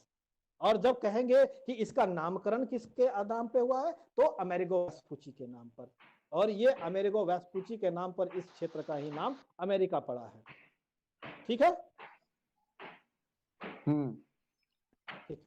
तो इस तरीके से हम अब आगे बढ़ते हैं। एक हल्की सी जानकारी आपके लिए यहाँ पर देना चाहेंगे कि देखेंगे कि जिस व्यक्ति ने इस अमेरिका का खोज किया है वो कोलंबस है, लेकिन उस कोलंबस के नाम पर कोई बड़ा यहाँ पर ये जो है नामकरण नहीं है, यह है अमेरिगो वेस्पुची के नाम पर। लेकिन कोलंबस को भी श्रद्धांजलि के स्वरूप में इस इलाके के भी कुछ जगहों का नामकरण किया गया है। जैसे आप देखेंगे लैटिन अमेरिका में एक देश है कोलंबिया, ठीक है, लैटिन अमेरिका में एक देश है कोलंबिया जो कि वेनेजुएला के बगल में है, उनको श्रद्धांजलि के स्वरूप में कोलंबस को इतना प्राप्त हुआ है। इसी तरह एक डिस्ट्रिक्ट का नाम है आज यूनाइटेड स्टेट ऑफ अमेरिका है, जो संयुक्त राज्य अमेरिका, वो संयुक्त राज्य अमेरिका में ही साउथ कैरोलिना एक स्टेट है, उसी में एक छोटे से जिले का नाम है कोलंबिया। और जैसे कि आप जानेंगे कि संयुक्त राज्य अमेरिका का जो राजधानी है वो है वाशिंगटन डीसी, उस वाशिंगटन डीसी के नाम में भी जो सी है वो कोलंबिया ही है, यानी डिस्ट्रिक्ट ऑफ कोलंबिया। इस तरीके से आप देखेंगे कि कोलंबस जिस इलाके को खोज रहा है उस इलाके का पूरा नामकरण होना चाहिए था, लेकिन उस व्यक्ति को पूरा श्रेय उसको न मिल पाया, और आप देखेंगे कि जिस व्यक्ति को ये पूरा नामकरण मिला है वो अमेरिगो वेस्पुची है। इस तरीके से स्पेनियों के द्वारा इस इलाके की खोज की गई है, और इस इलाके की खोज के फलस्वरूप ही इस इलाके में जो है ये आगे जो है स्पेनियों का साम्राज्य विकास का काम होगा, औपनिवेशीकरण की प्रक्रिया शुरू होगी। देखे कैरिबियाई इलाके में आरावाक्स कैरिब्स पर उन्होंने कंट्रोल किया है। Hello, yes sir. Yes sir. Sir आ रही है, आप बोलिए ना। हाँ, तो अब हम लोग देखेंगे कि जब इन लोगों ने इस इलाके का पूरा खोज कर दिया है तो अब ये स्पेनी क्या इस कैरिबियाई इलाके तक ही रुक जाते हैं? तो नहीं, हम पाते हैं जब वो क्यूबा तक पहुंचते हैं तो क्यूबा के बाद आप देखेंगे क्यूबा का एक छोटा सा इलाका जो है आकर वो सटता है मैक्सिको के इलाका से, और उस मैक्सिको के इलाका में जब वो जो सटता इलाका है उसी इलाके को पकड़ते हुए ये स्पेनी लोग 1519 में मैक्सिको में प्रवेश कर जाते हैं। तो ये मैक्सिको का इलाका जो है, ये इलाका है कैसा, कौन है यहाँ पर, इसे भी आपको जानना चाहिए। तो ये स्पेनी लोग जब मैक्सिको में जाते हैं तो वहां पर जिन लोगों का साम्राज्य है, जिन लोगों की शासन व्यवस्था है, वे लोग जो हैं वहां एजेटिक लोग हैं, ठीक है, वो एजेटिकों का वहां पर शासन है मैक्सिको में। और ये एजेटिक कौन है, तो आप देखेंगे ये एजेटिक जो है वहां के मूल निवासी लोग हैं, जो कि उसी मैक्सिको के उत्तरी इलाके में और संयुक्त राज्य अमेरिका के दक्षिण इलाके के बीच में रहते थे। और 12th सेंचुरी एडी में 12वीं शताब्दी ईस्वी में ये एजेटिक लोग जो है दक्षिण की तरफ प्रवेश करते हैं, दक्षिण यानी आगे बढ़ते हैं मैक्सिको के घाटी के क्षेत्र में, और उस इलाके में आगे बढ़ते हुए उस पूरे मैक्सिको के इलाके पर ये लोग अपना एजेटिक लोगों जो है वहां पर नियंत्रण कर लेते हैं। और उस इलाके के जितने कबीलाई और जनजाति जातीय व्यवस्थाएं और समाज थी उन पर इनका नियंत्रण स्थापित हो जाता है। ठीक है, तो जब ये एजेटिक लोग इस इलाके में हैं, उनकी अपनी व्यवस्था है, ये जो अपनी व्यवस्था में जी रहा है, इनका अपना प्रशासनिक व्यवस्था है, इनकी अपनी सामाजिक संरचना है, इनकी अपनी अर्थव्यवस्था है, जिसकी विशेष चर्चा के रूप में आपको यही बताना चाहेंगे कि इसकी प्रशासनिक राजनीतिक व्यवस्था जो है कि इसका भी एक राजा होता है जो कबीलाई पद्धति पर आधारित है, और वो राजा जो है वो निरंकुश जो है राजतंत्रात्मक व्यवस्था वाला यहाँ भी वो राजा है, उसी राजा में सारी शक्ति निहित है। और यहाँ का जो समाज है वो वर्गीय विभाजन पर बटा हुआ समाज है, यहाँ भी 3 वर्गों में विभाजन में समाज को बटा हुआ है। ठीक है, इस समाज और ये जो शासन व्यवस्था है ये मुख्यतः कृषि पर आधारित अर्थव्यवस्था है, और कृषि पर आधारित अर्थव्यवस्था में ही ये लोग जो है यहाँ पर मुख्य रूप से मक्के की खेती और अन्य फसलीय उत्पाद करके अपना जीवन यापन कर रहे हैं। यानी इससे थोड़ा सा आपको परिदृश्य पता चलेगा कि ये 12वीं शताब्दी के दौर में जब ये एजेटिक लोग इस इलाके में बसते हैं, और जब ये लोग आ रहे हैं स्पेनी, वो दौर कौन है, 16वीं शताब्दी का, यानी 1519 के आसपास जो है 1519 में ये लोग मैक्सिको के इलाके में प्रवेश करते हैं। सो ये 12 से लेके ऐसे यानी कि 1100 से लेके ये 1500 के बीच के समय में एजेटिकों का शासन इस इलाके में रहा है। जब ये एजेटिकों का शासन चल रहा है उसी समय आप देखेंगे 16वीं शताब्दी में इस एजेटिक क्षेत्र का जो राजा है वो मोंटेजुमा है। जब स्पेनी इस इलाके में आने वाले हैं, और वो स्पेनी जो इस इलाके में आने वाला है वो स्पेनी जो है वो कार्टियस है। वो कार्टियस जो इस इलाके में 1519 में जब दाखिला लेगा, उस समय इस एजेटिकों का जो राजा है, जो बॉस है, वो जो है वो मोंटेजुमा है। और मोंटेजुमा अपने स्थानीय आंतरिक राजनीति और संघर्षों से जूझ रहा है, और इस एजेटिको लोगों को जो आदमी संघर्ष दे रहा है वो उसमें मुख्य रूप से टैटनॉक लोग हैं, जो टैटनॉक यहाँ के मूल स्थानीय लोग हैं। ये एजेटिको को यहाँ पर चैलेंज दे रहे हैं, और इस संघर्ष के दौर में मोंटेजुमा और इस टैटनॉक के संघर्ष के दौर में ही 1519 में जो है कार्टियस का आगमन होता है। और कार्टियस जब इस इलाके में आता है तो आपको पता होगा स्पेनी चूंकि पहले भी इस इलाके में कैरिबियाई क्षेत्र में है, इस स्पेनियों के जीतने का 2 महत्वपूर्ण हथियार था। एक था बारूद और घोड़ा पर आधारित सैन्य व्यवस्था, यानी बारूद और घोड़े की जो इसकी बेहतर जानकारी थी, इसकी वजह से ये जो है उस इलाके में जीत पाने में सफल हुए थे। इससे जो है वो मोंटेजुमा घबरा गया, उसे लगा ये कौन सा व्यक्ति है, क्योंकि ये लोग तो तटस्थ थे, कभी किसी के संपर्क में नहीं आने वाले लोग थे। तो इस एजेटिको के साथ जो है इस कार्टियस का संघर्ष होता है, और पहली बार टैक्सोक्लान एक जगह है, आप देखेंगे एजेटिक साम्राज्य की जो राजधानी है वो टैक्सोक्लान है। ठीक है, लेकिन जो ये कार्टियस है वो पहली बार टैक्सोक्लान पे आक्रमण करता है, और टैक्सोक्लान के क्षेत्र पर आक्रमण करके उस इलाके को ये जीत लेता है। ये स्पेनी जो यूरोप का रहने वाला है इस इलाके में आता है, मध्य अमेरिका के इलाके में, और इस इलाके के लोगों से वो संघर्ष और लड़ाइयां करते हुए उसको टैक्सोक्लान के लोगों को पराजित करता है, और वहां पर भीषण नरसंहार वो करता है।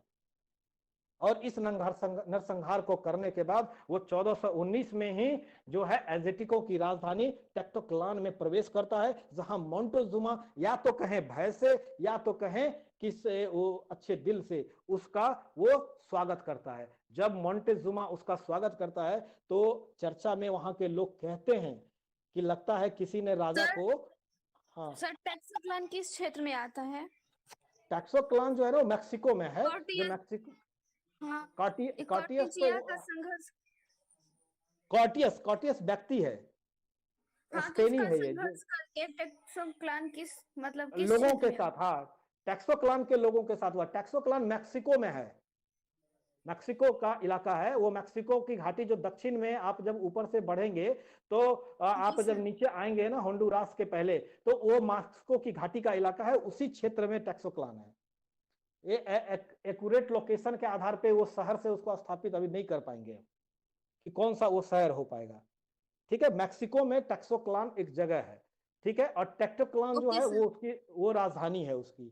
सो उसने पहले टेक्टोक्लान को जीता और फिर टेक्टोक्लान की तरफ वो आगे बढ़ता है, और टेक्टोक्लान में जब मोंटेजुमा उसकी स्वागत करता है तो लोगों को लगता है कि कोई अच्छा चीज होने वाला है। और कभी कभी तो वहां के लोग कहते हैं कि राजा पागल हो गया है जो उसने एक शैतान को अपने यहाँ शरण दे रखा है, क्योंकि उसने टेक्टोक्लान में भीषण नरसंहार किया है। और देखेंगे कुछ समय के पश्चात जो है ये व्यक्ति जो है टेक्टोक्लान पर भी कब्जा करने का प्रयास करता है, और 1519-20 के शुरुआत में वो व्यक्ति टेक्टोक्लान पर लगभग 180 मात्र व्यक्तियों के साथ, सैनिकों के साथ आक्रमण कर देता है। और जब उस समय वहां पर आक्रमण करता है टेक्टोक्लान पर 1920 में, तो उस समय जो है वहां पर मोंटेजुमा का नहीं शासन होकर वो क्वेटेमोक का शासन है, और उसने क्वेटेमोक और उसकी सेना को पराजित कर मैक्सिको पर कब्जा जमा लिया है। इस तरह से 1519 से लेकर 21 के बीच में इस पूरे दौर में 2 सालों में जो है स्पेनियों ने मैक्सिको के क्षेत्र में वहां के स्थानीय एजेटिक लोगों से संघर्ष किया है और पूरे मैक्सिको के इलाके पर अपना नियंत्रण स्थापित कर लिया है। और ये मैक्सिको पर स्थापित करने के पश्चात वहां पर जो स्पेन के जो राजा हैं चार्ल्स पंचम, उन्होंने उसको वहां का राजा घोषित किया है, उसको वहां का गवर्नर घोषित किया है। और इसके साथ ही अब जो पूरा मैक्सिको है वो इसका उपनिवेश बनने को तैयार है। अब यहाँ से इसके इस खोज के साथ ही इसके उपनिवेशीकरण की प्रक्रिया भी शुरू हो जाती है, और आप देखेंगे उसके बाद इस इलाके का जमकर इन लोगों के द्वारा दोहन शोषण किया जाता है। भविष्य में आगे जब समय बढ़ता जाता है तो स्पेनी लोग उस एजेटिक्स के यानी मैक्सिको से आगे बढ़ते हुए होंडुरास, निकारागुआ के इलाके में भी अपना वर्चस्व स्थापित करते हुए पूरे मध्य अमेरिका के इलाके पर अपना नियंत्रण जो है इन स्पेनियों ने कब्जा जमा लिया है। सो इस तरह देखें किस तरह उन्होंने कैरिबियाई क्षेत्र पर नियंत्रण किया, किस तरीके से उन लोगों ने जो है मैक्सिको के इलाके पर नियंत्रण किया। और अब देखेंगे कि ये स्पेनी लोग इतने ही पे नहीं रुकते हैं, ये स्पेनी लोग आएंगे अब दक्षिण अमेरिका के पश्चिम तट के इलाके में, जहां पर एक बड़ा सा साम्राज्य है, और कहें कि दक्षिण अमेरिका और मध्य अमेरिका का जो सबसे बड़ा साम्राज्य है वो इन्हीं लोगों का है, और वो लोग हैं इनका लोग। ठीक है सर, फिर से रिपीट कीजिए। कहने का मतलब हुआ कि आपने देखा कि 1519 से 21 के बीच में यानी 1492 के बाद जो कोलंबस आता है कैरिबियाई इलाके में, वहां से जो औपनिवेशीकरण और खोज की प्रक्रिया शुरू होती है, वो स्पेनी आगे बढ़ते हुए एजिटिको को पराजित करके 1519 से लेकर 21 के बीच में उन एजिटिको ने पूरे मैक्सिको के इलाके पर नियंत्रण कर लिया है। उसके अलावा उस मध्य अमेरिका के जो मैक्सिको के अलावा होंडुरास और निकारागुआ के क्षेत्र पर भी उन्होंने नियंत्रण कर लिया। यानी कोलंबस 1492 में उसने उस इलाके को जीता, यानी कि कैरिबियाई क्षेत्र को उन्होंने उस इलाके को जो खोजा और उस पर नियंत्रण स्थापित किया। तो कार्टियस ने क्या किया, मैक्सिको के इलाके को अपना उपनिवेश बनाया, इस इलाके को खोजा। सो इस पूरे क्षेत्र पर अब स्पेनियों का नियंत्रण है। अब ये स्पेनी यही तक नहीं रुकते हैं, क्योंकि कल की चर्चा में भी हम लोगों ने देखा है कि टॉर्डेसियास की संधि के तहत जो है पोप ने ये डिसाइड कर दिया है कि पश्चिम का इलाका स्पेन जो इतने इलाके पे नियंत्रण करेगा वो स्पेन का, और पूरब के जितने भी इलाके पर नियंत्रण करेगा वो पुर्तगाल का। तो ये स्पेनी पश्चिम के इलाके पे ही कॉन्सेंट्रेट किए हुए हैं अधिकतर। तो ये पश्चिम के इलाके में ही मध्य अमेरिका का इलाका को भी वो कंट्रोल करते हैं, और अब लैटिन अमेरिका का जो पश्चिम, क्योंकि वहीं पर बुल ऑफ डिमार्केशन किया गया है, वहीं पर एक लाइन खींची गई है, उस लाइन का पश्चिमी इलाका पे तो इसको अब नियंत्रण करना है। तो ये स्पेन के लोग अब पश्चिमी इलाके में, आप देखेंगे दक्षिण अमेरिका का नक्शा अपने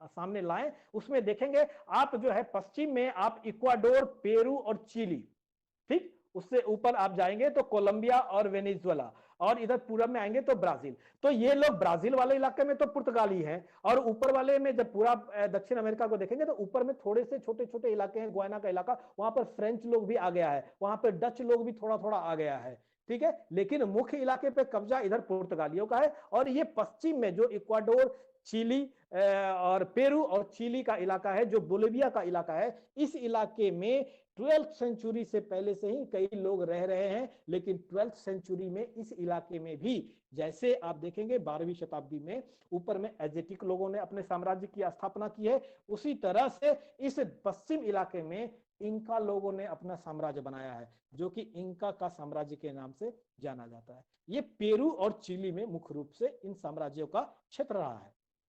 अब हम लोग ये देखेंगे कि कैसे इन लोगों ने इस इंका साम्राज्य को भी पराजित किया। इंका साम्राज्य के लोगों को भी इस पर साम्राज्य के क्षेत्रों पर भी ये लोग नियंत्रण स्थापित करते हैं, और पेरू और चिली जैसा जो इलाका है, इक्वाडोर जैसा इलाका है, इस इलाके पर भी वो अपना नियंत्रण स्थापित कर लेंगे। तो आप देखेंगे कि ये इंका लोग जो हैं, ये लोग की भी उसी तरह की लगभग संस्कृति है, जैसा कि अभी ऊपर में हम लोगों ने एजेटिको के बारे में चर्चा किया। लेकिन ये जो भी संस्कृति है, ये थोड़ी ज्यादा डेवलप नगरीकरण संस्कृति है। ये दोनों ही संस्कृति नगरीय सभ्यता वाली संस्कृति है, चाहे वो एजेटिको की हो या इससे ये दक्षिण में आप देखेंगे इनकी संस्कृति जो है इंकाओं की है, और इन दोनों के बीच में एक माया संस्कृति है। ठीक है, ये माया वाले लोग बीच में रहते हैं, जो आज पनामा और उससे ऊपर का इलाका है, उस इलाके में। तो इन इंकाओं का जब साम्राज्य 12वीं शताब्दी में स्थापित होता है, तो इनकी भी अपनी एक व्यवस्था रहती है, और इस व्यवस्था के दौर में ही जब 16वीं शताब्दी का दौर है, और इसी 16वीं शताब्दी के दौर में एक स्पेनी पिजारो का इस इलाके में आक्रमण प्रवेश होता है। ये पिजारो जो है, ये पहले भी इस इलाके में आ चुका है। कब आया है? जब वो शुरुआती दौर में एक सेना के रूप में काम कर रहा होता है, तो वो जो है प्रशांत महासागर के क्षेत्र में जाता है। आप देखेंगे कि प्रशांत महासागर की खोज जो है मैगलन के द्वारा 1519 से लेकर 21 के बीच में ही मैगलन के द्वारा प्रशांत महासागर के क्षेत्र की खोज हो जाती है। और जब प्रशांत महासागर की खोज हो जाती है, तो ये जो है पिजारो, ये पिजारो भी उस इलाके में सैनिक के रूप में पूर्व में काम कर चुका होता है। तो वो जो इस इलाके में काम कर चुका होता है, तो उसे जानकारी मिलती है कि इस इलाके में कहीं इंकाओं का साम्राज्य है, जहां पर जो सोने चांदी का देश है, यानी उस इलाके में सोना और चांदी काफी मात्रा में। आप देखेंगे, जानेंगे, विस्तृत चर्चा करेंगे, पढ़ेंगे, तो आपको पता चलेगा कि इन लोगों ने सोने के लालच में भी बाहर निकला था। तो आप देखेंगे उनको पता चला कि सोने और चांदी के ये देश हैं, और उसकी लालच जो ये जाना उस बात को, तो उसने उस इलाके को पाने की इच्छा जाहिर की। और जब सैनिक कार्य के दौरान एक बार वापस अपने देश गया, तो वो इस इलाके से इंकाओं कारीगरों के द्वारा निर्मित कुछ मर्तबान बने बर्तन होते हैं, जो सोने के बने हुए बर्तन थे, उन बर्तनों को लेकर वो स्पेन गया था, जहां पर उसने स्पेन के राजा को उपहार के स्वरूप वो दिया। स्पेन का राजा जब उस मर्तबान को देखा, उसकी बनावट को देखा, उसकी कारीगरी को देखा, और देखा कि ये तो सोने के मर्तबान इस्तेमाल होते हैं, तो बड़ा आकर्षित हुआ, और स्पेन के राजा ने उससे वचन दिया कि अगर आप इस क्षेत्र पर कब्जा कर लेते हैं, तो आपको इस क्षेत्र का गवर्नर बना दिया जाता था। तो ये तो सुनहरा ऑफर था, और इस ऑफर को पिजारो ने स्वीकार किया है। और जब पिजारो ने इसको स्वीकार किया है, तो वो इस इलाके के लिए निकल पड़ता है, और निकलते हुए जब वो है वो 1532 ईस्वी में वो जो है इस इलाके में यानी इंकाओं के क्षेत्र में प्रवेश कर जाता है। और जब 1532 में इंकाओं का क्षेत्र में आता है, उस समय अताहुल्फ नाम का एक व्यक्ति है, जिसका वहां पर शासन चल रहा होता है। इस पिजारो ने उस शासक को, हेलो, आप, हाँ हेलो, हेलो, क्या बोले? अताहुल्फ, ये उस समय का 1532 में जब वहां पर वो जाता है, किसी का माइक आवाज क्यों गूंज रहा है?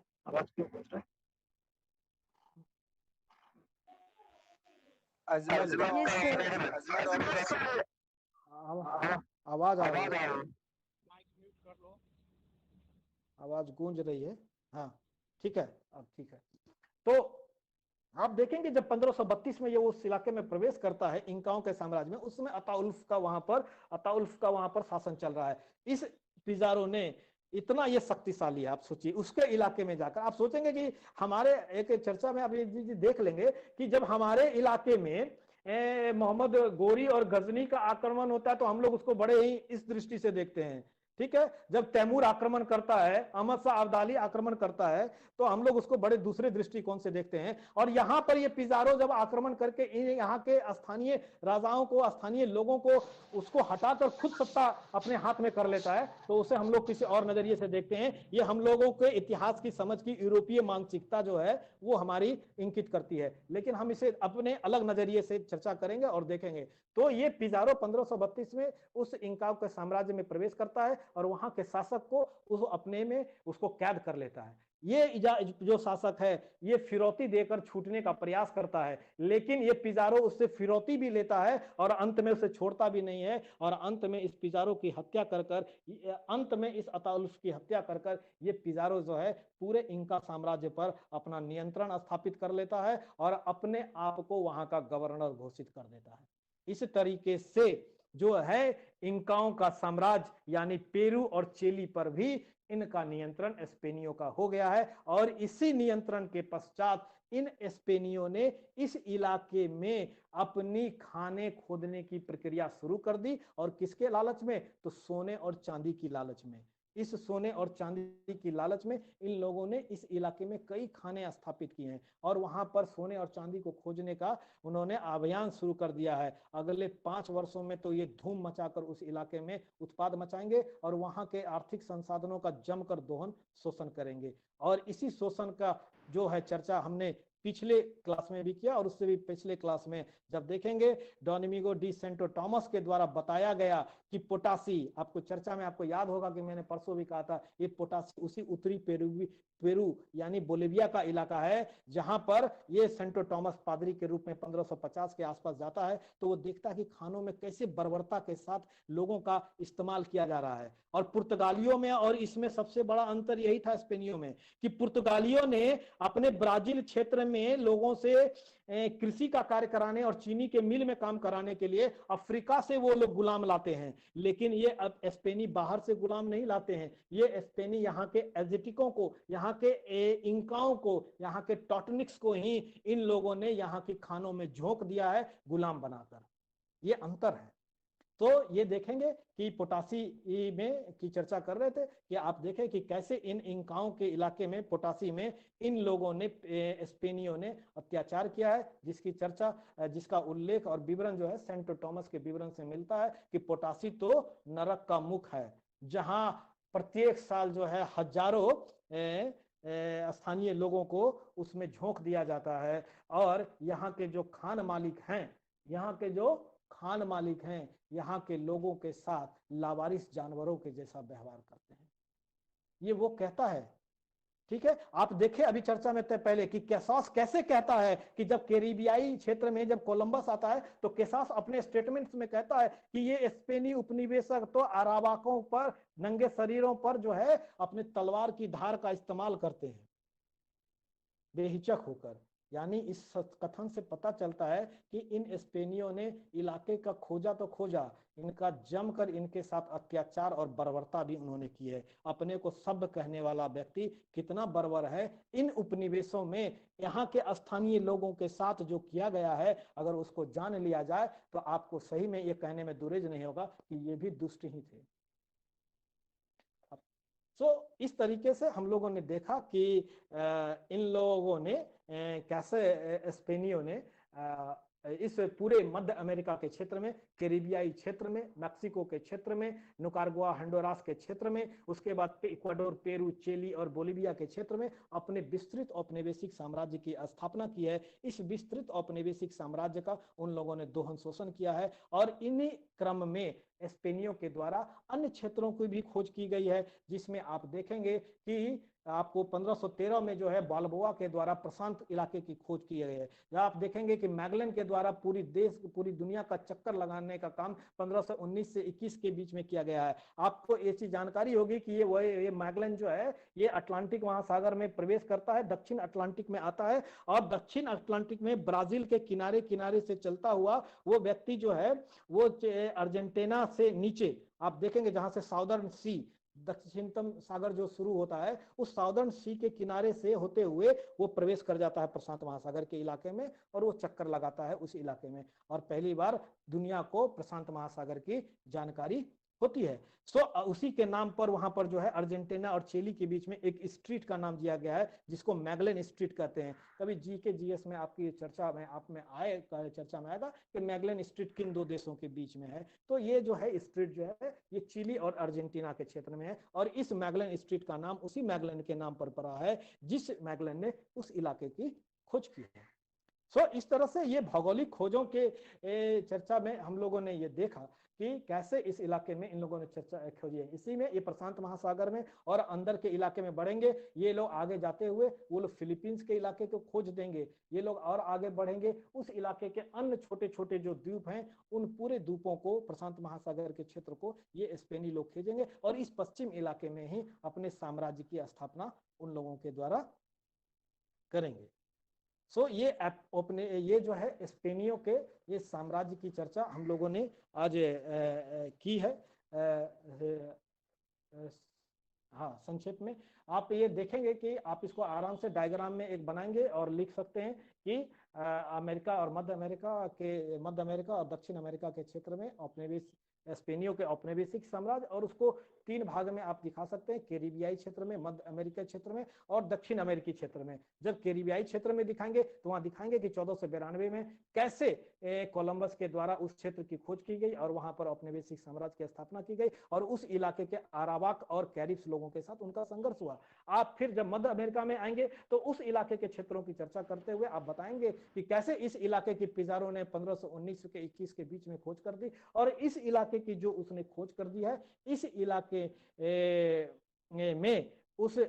में उन्होंने एजिटिको लोगों का दमन किया है। और फिर आप तीसरे रूप में आप दिखाएंगे कि कैसे वो कार्टियस ने मध्य अमेरिका में एजिटिको का, और जब आप दिखाएंगे दक्षिण अमेरिका के क्षेत्र के पश्चिम तट पर आएंगे तो वहां इंकाओं का साम्राज्य है और आप बताएंगे कि कैसे इस क्षेत्र में पिजारो ने 1532 से लेकर 34 के बीच में इस इलाके पर नियंत्रण स्थापित कर लिया और इंकाओं के साम्राज्य को समाप्त कर दिया।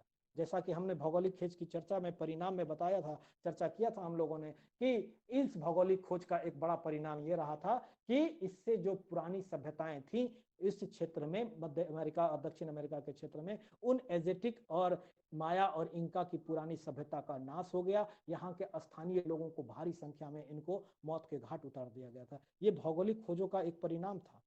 अगर ये भौगोलिक खोज ना होते तो इस क्षेत्र में औपनिवेशीकरण की प्रक्रिया ना होती, और जब औपनिवेशीकरण की प्रक्रिया ना होती तो हो सकता है कि यहाँ की स्थानीय सभ्यताएं जीवित रहती और आगे वो अपने तत्वों के साथ फलती फूलती रहती। लेकिन इन स्पेनियों ने तो इन क्षेत्रों को अपना उपनिवेश बना लिया है। सो इस तरीके से हमने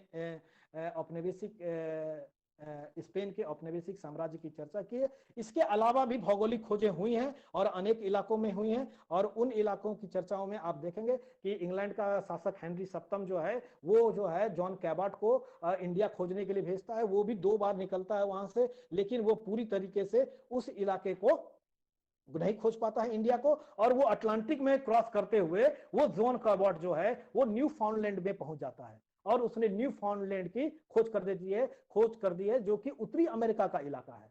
और इस उत्तरी अमेरिका में जॉन कैबर्ट के द्वारा जो न्यू फाउंडलैंड की खोज की, उसके बाद उस इलाके में इंग्लैंड के लोगों का आना जाना शुरू हो जाता है, और इंग्लैंड के लोग जब आते जाते रहते हैं तो एक लंबी प्रक्रिया के तहत इस इंग्लिश लोगों ने उस उत्तरी अमेरिका के पूर्वी तट, उत्तरी संयुक्त राज्य अमेरिका के पूर्वी तट के किनारे किनारे 13 कॉलोनियों को बसा लिया है। ये इंग्लैंड के लोग हैं और ये 13 कॉलोनी के लोग ही भविष्य में अपने मूल देश ब्रिटेन से, यहाँ पे बसे हुए लोग भी ब्रिटिश और ये रहने वाले कहाँ के, ब्रिटेन के, और ये ब्रिटिश लोगों से अपने मूल देश ब्रिटेन से अपने आप को अलग कर 1776 में एक नए देश को इस धरती पर जन्म दे देते हैं जिसको संयुक्त राज्य अमेरिका कहते हैं।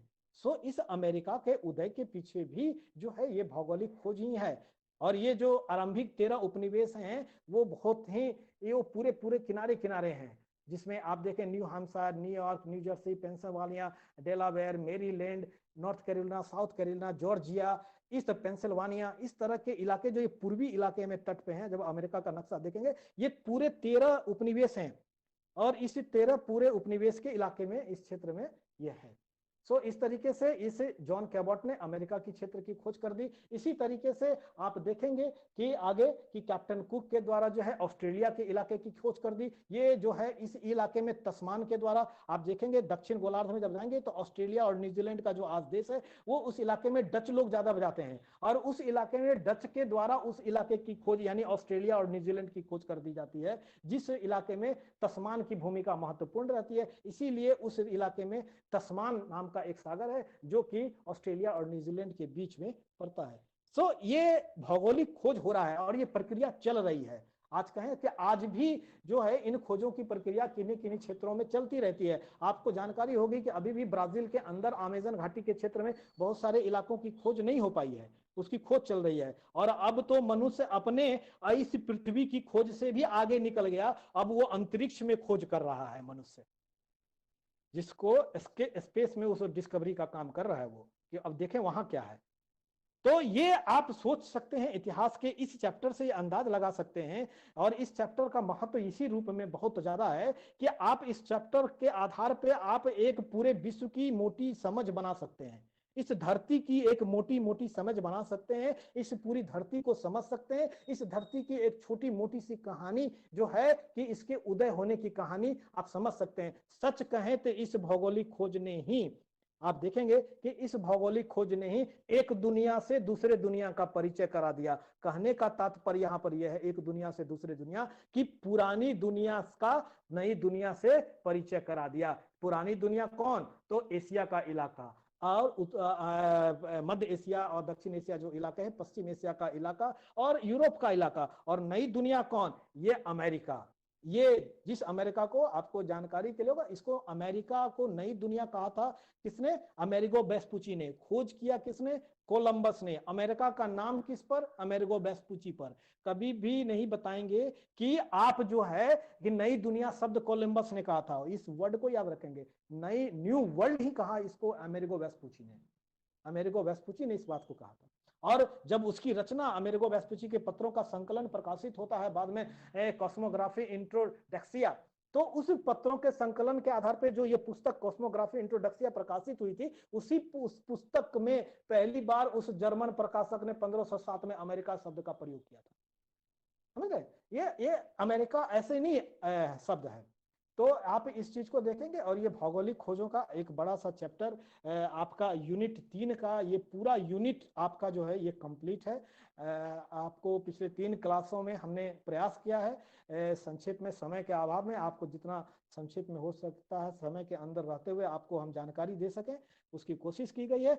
अब इस कंक्लूड रूप में यही है, आप इसको पूरा कंक्लूड कर सकते हैं 1 से 2 मिनट में, कि जिस वो भौगोलिक खोज जो विश्व की एक युगांतकारी घटना है, जिससे इस विश्व के आधुनिक युग की शुरुआत भी मानी जाती है, जो कि 15वीं शताब्दी के उत्तरार्ध से शुरू होते हुए अपने 17वीं शताब्दी में अपने चरम पर पहुंचा है। जो कि भौगोलिक खोज कई कारणों से, चाहे वो कारण आर्थिक हो या राजनीतिक हो या धार्मिक हो या तकनीकी या भौगोलिक कारण हो, जिन कारणों से, इन कारणों से ये भौगोलिक खोज बढ़ा और ये भौगोलिक खोज आगे इतना बढ़ा कि पुरानी दुनिया को नई दुनिया से संपर्क करा दिया। और इस भौगोलिक खोज ने दुनिया को एक ही बार में बड़ा और एक ही बार में छोटा कर दिया। इस भौगोलिक खोज के जो परिणाम हैं वो जो है बहुत ही दूरगामी और असरकारी रहे हैं, जो कि विश्व इतिहास को हर समय प्रभावित और प्रेरित भी करते रहते हैं।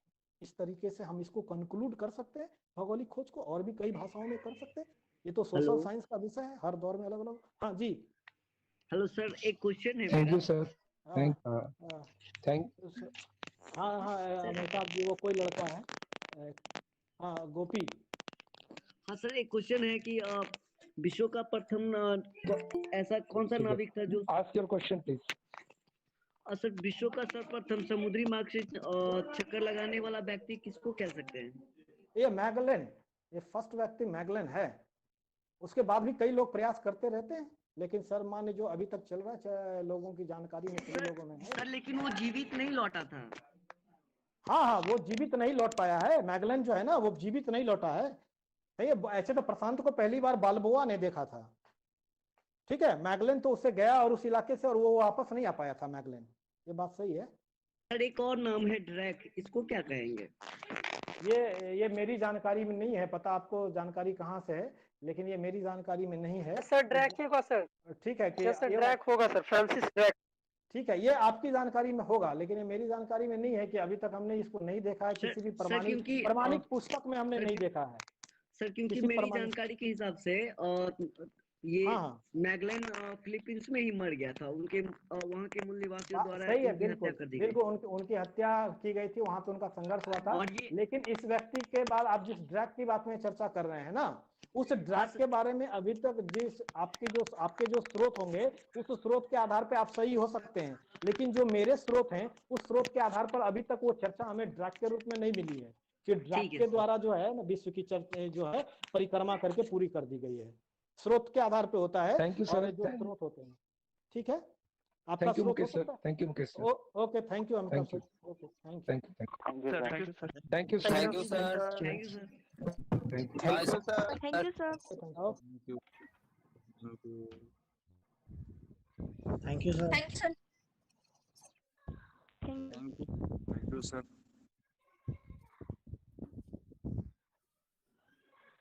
अमिताभ सर, साइकोलॉजी का क्लास नहीं होता है क्या? होता है ब्रो, 2:45 है। कितना बजे भाई?